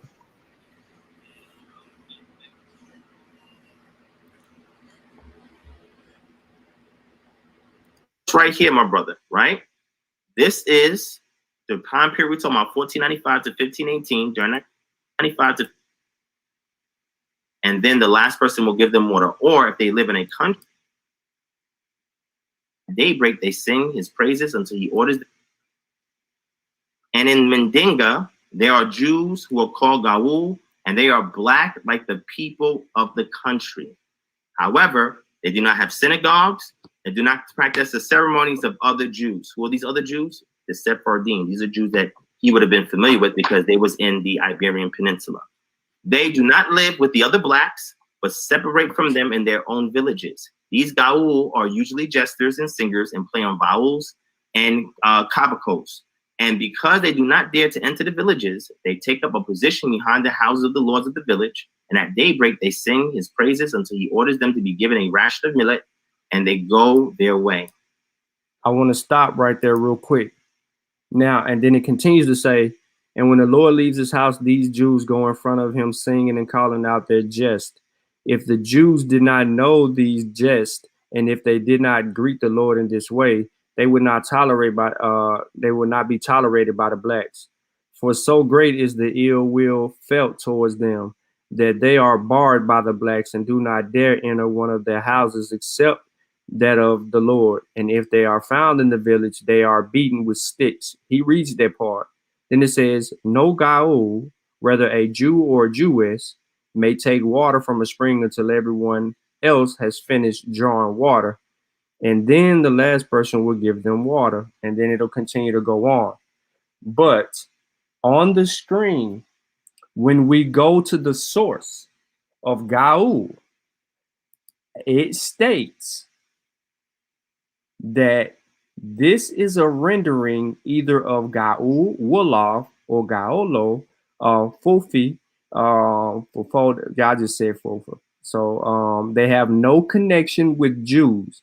And the reasons Fernandez calls them Jews seems to be that they are a group in society who are widely despised and who keep themselves separate from the rest. So in his first assertion of what he says as a primary source, and I told y'all when we read it from the initial onset that Fernandez never been to West Africa. He is using an informant. That informant makes an assertion. Really, we don't know what the informant told Fernandez. We know Fernandez renders this word gaou. And when the word is rendered gaou, then an example is given because these people are separate from everyone else because of the caste system.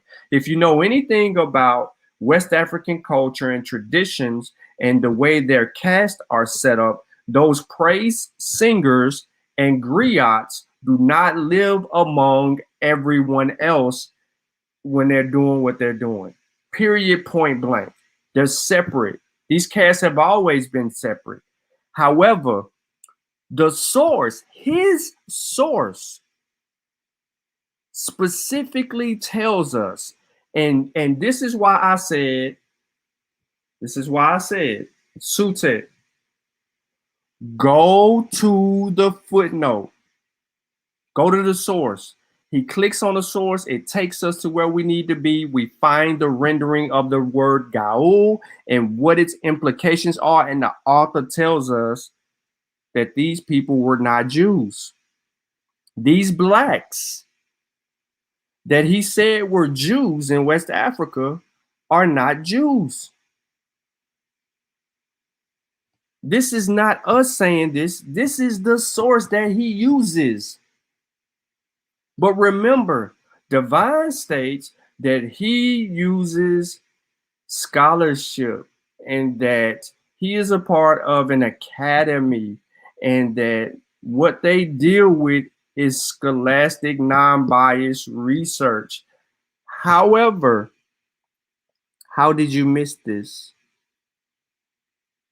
This is another Hebrew Israelite making a claim or believing a claim and not reading the entirety of the footnote. When they left the footnote there, it is your job to go and substantiate. As a researcher, you are to go check on that and deal with it from that perspective. That was not done. Therefore, we are subjected to 55 minutes of waiting on this source, only for it to tell us that they have no connection with Jews at all. At all. War Eagle. So let me see if he reads some more, Sutek. Don't go nowhere. Stay right there, and I'm gonna see if he reads some more. And when the Lord leaves his house, these Jews go in front of him, singing and calling out their jests. If the Jews did not know these jests, and if they did not greet the Lord in this way, they would not be tolerated by the blacks.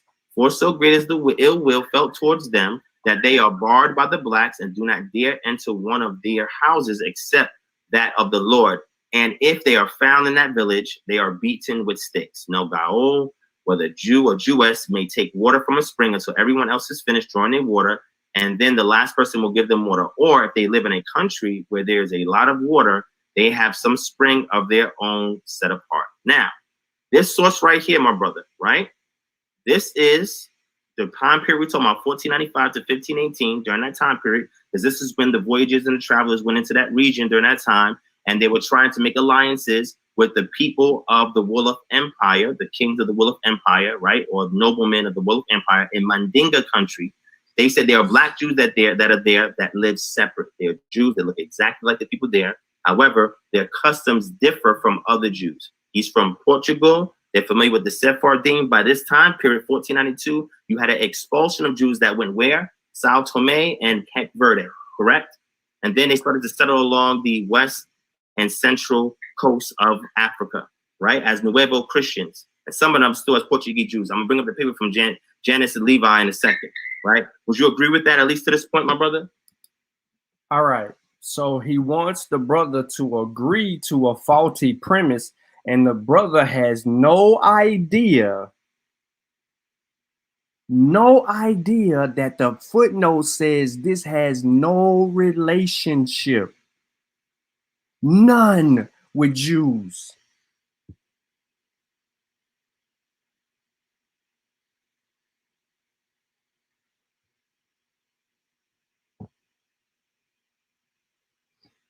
Let's continue. Can you read my text? Okay, let me see your text. Hold on, let me see your text. All right, so you said Hebrew Israelites, like the rest of the slaves taken as slaves, come from mostly Akan folk, Yoruba, Mandinka, Ewe people, and there's no evidence of them being of Levant extraction in 70 AD. I mean, so, okay, so the black Jews that I'm showing you right now, so you mentioned the Mandinka, right? These aren't Jews, but Divine doesn't know it. Divine doesn't know it. Victor doesn't know it. Dimitri doesn't know it. The author is telling you that they're not Jews. But watch this. What's the region of the Mandinka peoples today, colloquially, that we would have been able to look at on a map back then? Matter of fact, let me bring up the map again so we can see what we're talking about. And then I'm going to give you data in regard to the various tribes in West Africa, who sourced who, like what Europeans on this side, the Western side, sourced from Western Central Africa for what tasks or what trades, and the juxtaposition between these various tribes and where they were located at in the Americas. I'm gonna show you mostly in South America, the Caribbean islands, and Central America, because only a small amount went to the US. However, there were trading posts that came through Florida and Louisiana. So I'm gonna show you these groups, right? So when you say that, that means you are familiar with the entire database of African ancestry that is showcased through those who submit their genealogical information, right, to be parsed out and look at the haplogroup comparisons, because we don't have any aDNA in West or Central Africa that goes back prior to the Iron, Bronze, or the Stone Age, right? We only can compare the 2,000 years of existence and the data that we have today, because very few excavations of skeletal remains are found where the petrous bone is kept intact, where aDNA is extracted from and sequenced, and we're able to look at the genome, match against the alleles with the distinct or the succinct mutations, and be able to measure that against other profiles that are. All of this is bullshit. Ooh, that's one hand. All this is bullshit. At this point, from this point forward, is bullshit. He's using a source that contradicts his position, and he wants the brother to agree with it, and then he goes on a ramble.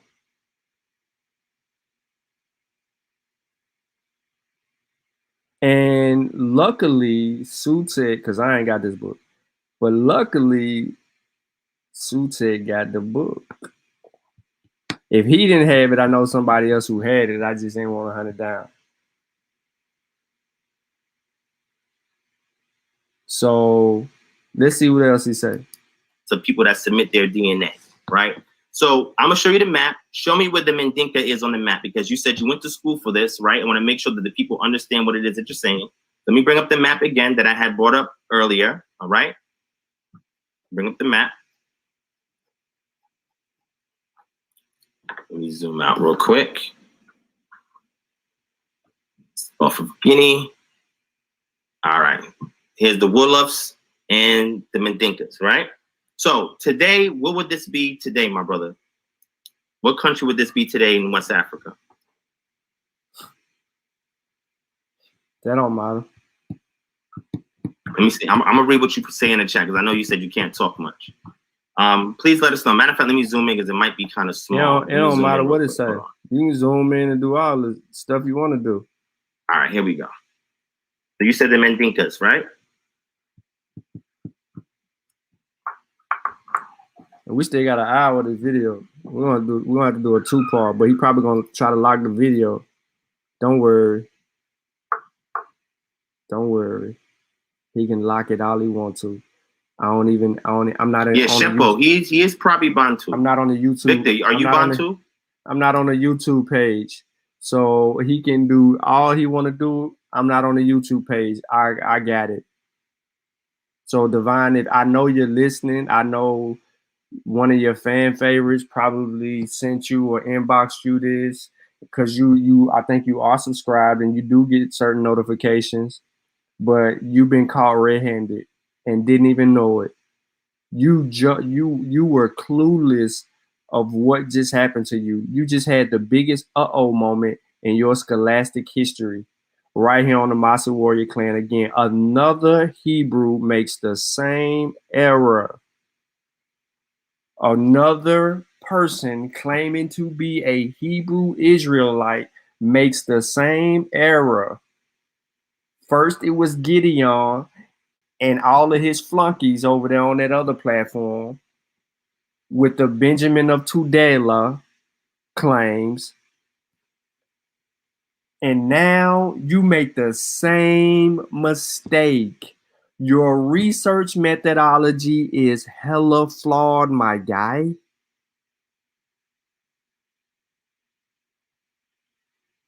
how did you come to the conclusion that this source is referring to black people when the person in there, black people that were Jews, when the person who wrote the damn book says in the footnote that there has no affiliation with people being Jews?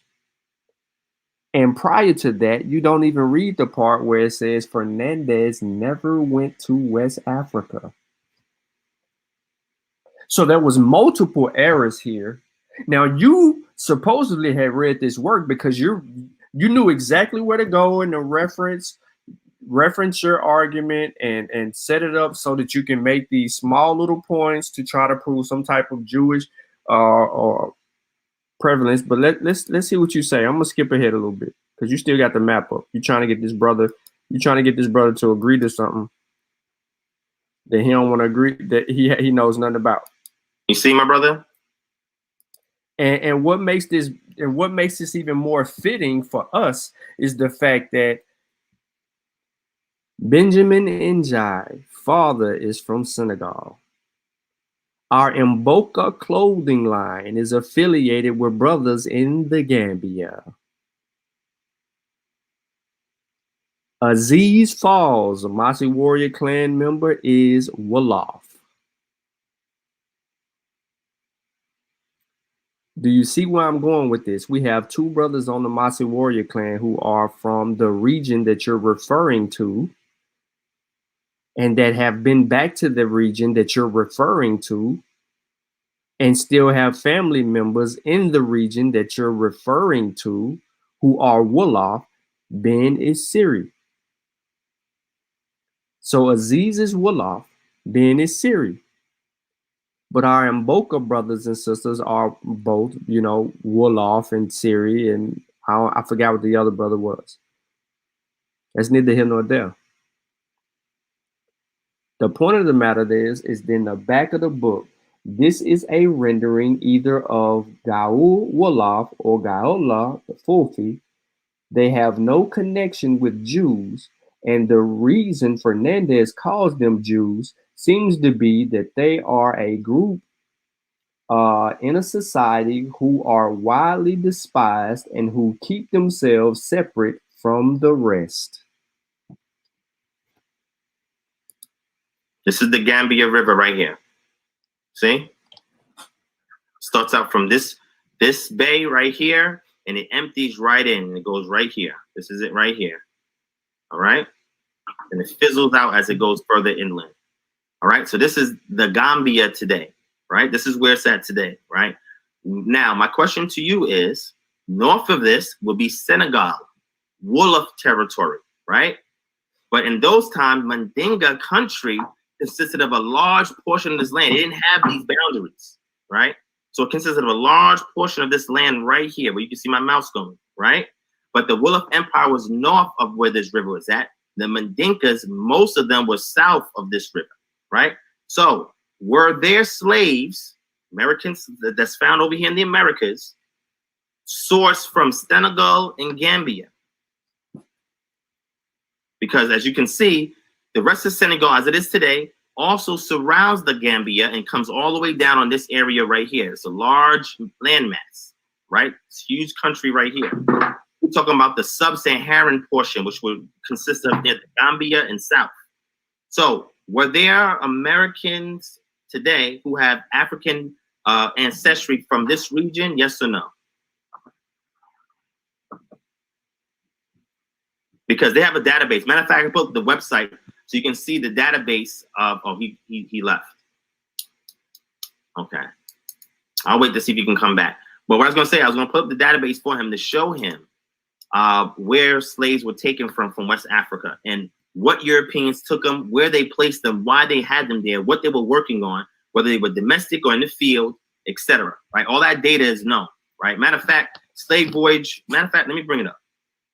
Let me bring it up. Let's bring it up.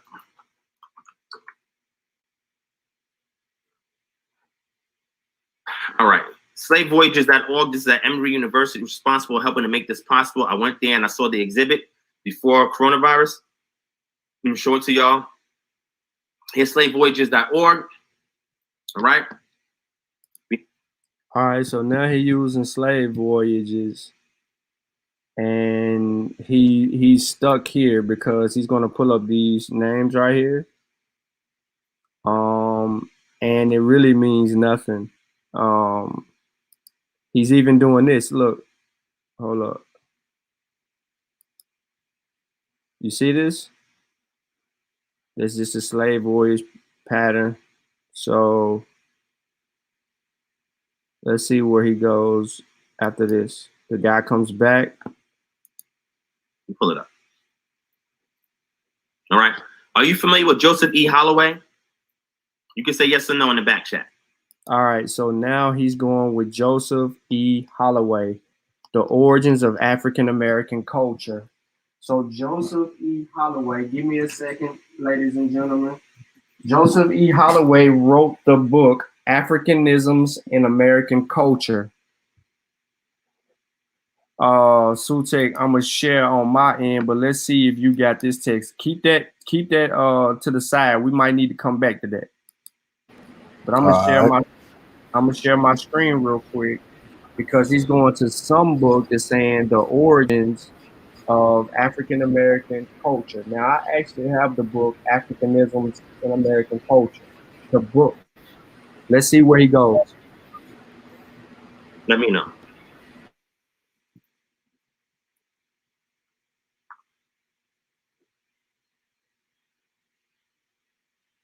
No, okay, no problem. All right. I'm gonna read this for you, and I'm gonna show you. If you want, you can research who he is. But I'm just gonna read this excerpt for you so you can see what's going on, right? And the reason why I like this is because it's very clear, it's very concise, right? About where slaves were sourced from, right? So let's go ahead and read. Okay. Okay, so he's using this to say where slaves were sourced from. That has okay, so I actually got the book. So on Africanisms in American Culture on page 18 of the book is chapter 1 of the book, which he's reading. What he's looking at is a PDF of which may not even be this book, because let me see. Oh, actually it is. So this is the book he's reading. So let's see what he says, and then let's see if we catch him again. And a little bit more, in case it might be really small, right? The origins of African American culture. The history of the New World is a story of cultural interaction, integration, and assimilation. The rediscovery of the New World by Columbus in 1492 opened the gate to world powers and prompted colonialists, and private individuals to search for wealth. The fertile land attracted farmers, especially from Spain, Portugal, France, and England. And we speak of the Portuguese right now. The new immigrants needed cheap labor to mine precious metals and to do work on plantations. Their desire led to the transatlantic slave trade, in which millions of Africans were brought to the New World to meet this new labor demand. The transatlantic slave trade established a permanent link between Africa and North America as Africans sold into slavery transplanted their cultures to the New World. The largest forced migration in history, the slave trade brought an estimated 500,000 Africans to what is now the United States over some 200 years ago. This total is thought to represent about 7% of the entire transatlantic slave trade, though the exact figures are in dispute and the total volume of the slave trade may never be known. If one considers those who perished in the stockades and on the cargo ships and estimating the volume of traffic to the New World, the total may be well over 40 million. Now let me scroll down to what I want to show you in this, right? Here's some maps if you want to see. All right. He stops at something that says something of the fine tune of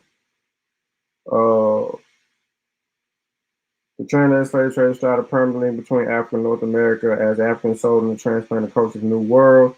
Large forced migration in history. Slave trade brought an estimated 500,000 Africans to what is now the United States over some 200 years. The total thought to represent about 7% of the entire transatlantic slave trade, though the exact figures are in dispute and the total volume of the slave trade may never be known. If one considers those who perished in the stockades and on the cargo ships, the cargo ships, and estimating the volume of traffic to the New World, the total may well be between 60 and 100 million. All right, so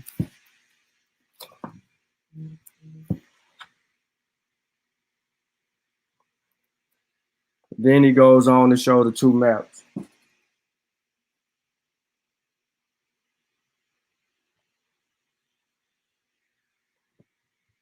And now he has the two maps on here as the premise for, I guess, trying to substantiate where these people come from. Coast, the coast of Guinea. That's important. That's what we're talking about, right? We have the Wolof, the Susu, the Mende, the Mandingo, right? The Akan is here, the Fan is here. You mentioned the Akan, right? The Akan breaks down to the Ashanti, the Fante, and some other splinter groups, right? Or cultures, right? The Fan is over here, what we call Benin, right? And then you have the Yoruba that's here. Then you have the Ibibio, the Igbo, etc. That's over here, and what's is modern day Nigeria, right? So we were looking on the Guinea coast, right? This was called the Windward Coast, the Grain Coast, from Wolof by the port of Guri all the way down to what we call Kru in this region right here. Then the Ivory Coast is here, the Gold Coast is here, the Slave Coast is here. Now, when we first started bringing slaves over here, look over here to your right, okay? Over here to your right, number one is the Mande. 25% of the Mande is what we have right here. We see region 1 comes over here. The Mande, they loop to include people from the Wolof, the Mandingo, etc. They grabbed several people or tribes from that region, and when they was laying down their cartography of West Africa and the Americas, they started throwing blanket terms on mass groups of people. However, that has nothing to do with Jews. It has nothing to do with Jews.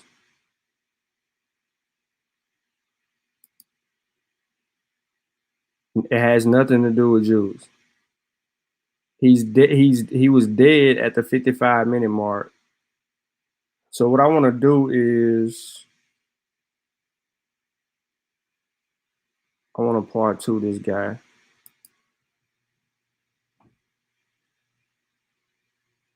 I want to part 2 this guy.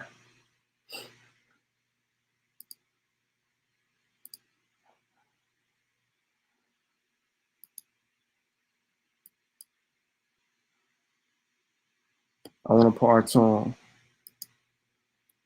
So what I want to do, Sutek, man, is this is 2.5. I want to come back and let dude kill himself. Yep. And then we'll figure the rest of it out. But right now, he's dead at his initial primary source. So what he used as a primary source, it is now off the table. You see what I'm saying? Because gaou was his primary source, was his source's source. Because remember, Fernandez never went to West Africa. Fernandez is relying on another account, someone else's account, which makes him a secondary source, not a primary, excuse me. So a secondary source would be Fernandez because he's getting it from an informant. His informant gets it wrong. Therefore, we have the issue that we have right now with him believing that his source is saying that these black people are Jews, and they're not. So look, ladies and gentlemen, I appreciate everybody tuning in, man. This 2.5 video. I know I'm sorry, 2.5 hour video. I'm sorry it took that long to get to this particular point, but we're working with a faulty premise, and we got sent down a rabbit hole, and you just seen how Brooklyn Magic works. He made all of that sound good, only for us to fall short. So, but what we're gonna do is we'll come back and we will revisit the rest of the video, which will be a condensed version, and we'll see whatever else that he comes up with. But absolutely, at no point in time is his argument legit or sound. And Easy Bands, I dare you to put a presentation together, bro. That's it. You got anything, Sutek? Nah, man. I think you giving dude a little more credit than you being nice, because I know damn well the type of person that Divine Prospect is. He didn't just skip over those footnotes. He didn't just coincidentally stop reading when he was about to say something that could have hurt him. So you giving them a little more credit. You being nice, man. That nigga being disingenuous. But yeah, we'll come back and see what he got for the second half. Cause I really didn't get a chance to watch it. I'm watching it as we play it. So yeah, that's cool with me. Yeah. And Easy Bands, yeah, you tripping. You have to put something together because you ain't gonna be able to prove your point in the chat.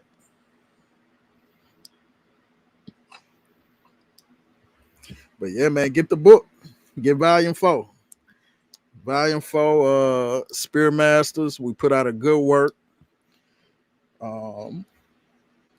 You can tell we are getting substantially better with each project.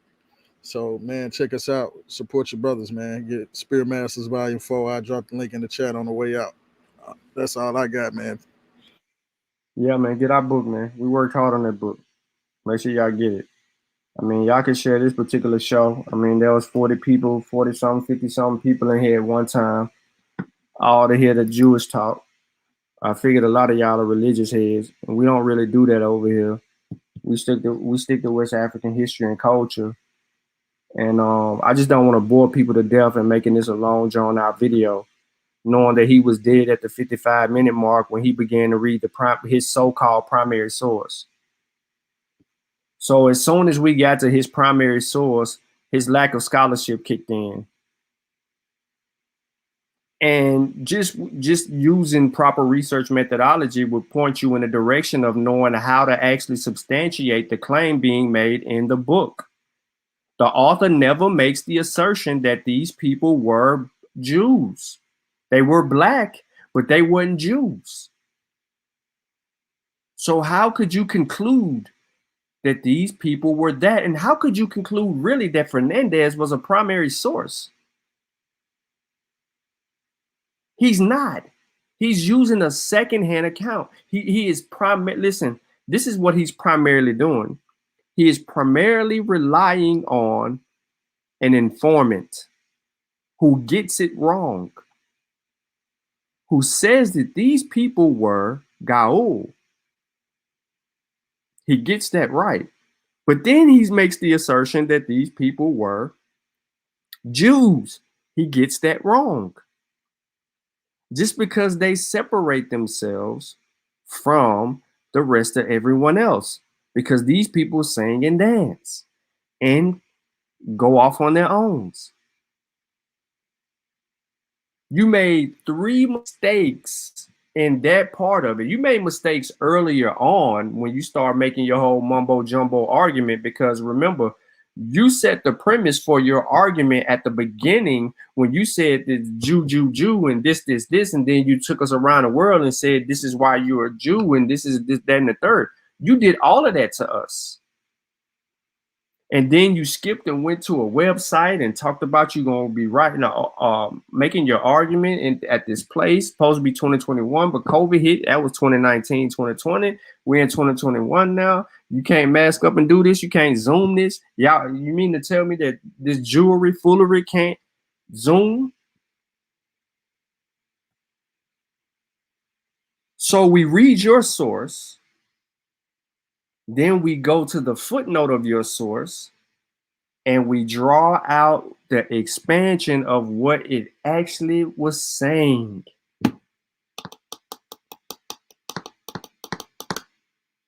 And yeah, I am being a little nice because I don't even like dude. I think he's just a disingenuous liar. He lies about everything. He makes stuff up. He's a criminal. He's no different than the rest of the people that prey on people's ignorance in the community. And that's just my opinion. You know, from what I bear witness to, there's nothing to like about the guy. He might speak with a certain vernacular or possess a certain ability to wow people with his slickness, but at the end of the day, when you slow him down, you run into you go down that rabbit hole. You realize that he took you to a rabbit hole, dropped you off at the rabbit hole, and hurried up and got out of the rabbit hole before you found out that he was making up shit.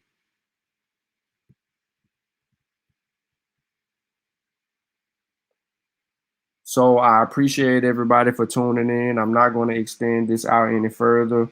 Y'all enjoy the rest of y'all day. Again, go get Spears of the Masi, Volume 4 work, Spear Masters, Dinka approved, from the link is in the description of the video, but also Sute can put it in the chat. Make sure you get that book. And the follow-up, what SARS-CoV-2 taught me, make sure you get that book. Pre-order it now. I look to be shipping out a lot of books come Monday and Tuesday. Definitely, I'm getting up early AM, especially with what I got going on, to make sure that I start getting people stuff out and then updating emails with their trackings and so forth. So once I possess the physical copies, which are on the way, with a notification of hopefully being here tomorrow, so that on Monday I can get by the library, the post office, and handle that business for everybody. So make sure you go to Same Tree Different Branch, get Spears of the Mossy, our volume 4 work, and then also double back and make sure that you get what SARS-CoV-2 taught me. And I'm going to make sure that y'all get y'all email updated with information about tracking and so forth. So if you have not purchased your copy of what SARS-CoV-2 taught me, pre-order. If you haven't pre-ordered what SARS-CoV-2 taught me, because you're getting the book before the official release date. So if you haven't pre-ordered, you need to pre-order. All pre-orders will be signed, and they'll be on the way before the release date actually comes out. And then everybody else behind that, it's only so many that I'll be signing. So you want to make sure that you get yours. And I think there's,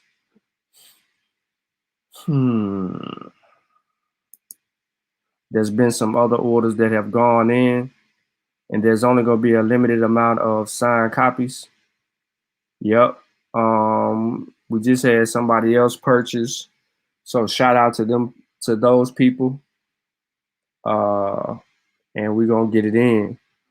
We're going to get it in and make sure y'all straight. Straightening. Yeah. So, Divine, you got caught again, brother. I shouldn't even be the one doing this. I don't even care nothing about people claiming the Hebrew Israelite stuff, craziness. That ain't even my lane, bro.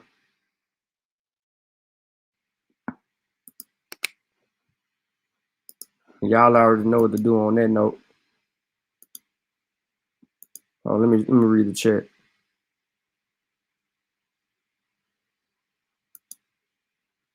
Oh yeah, y'all crazy.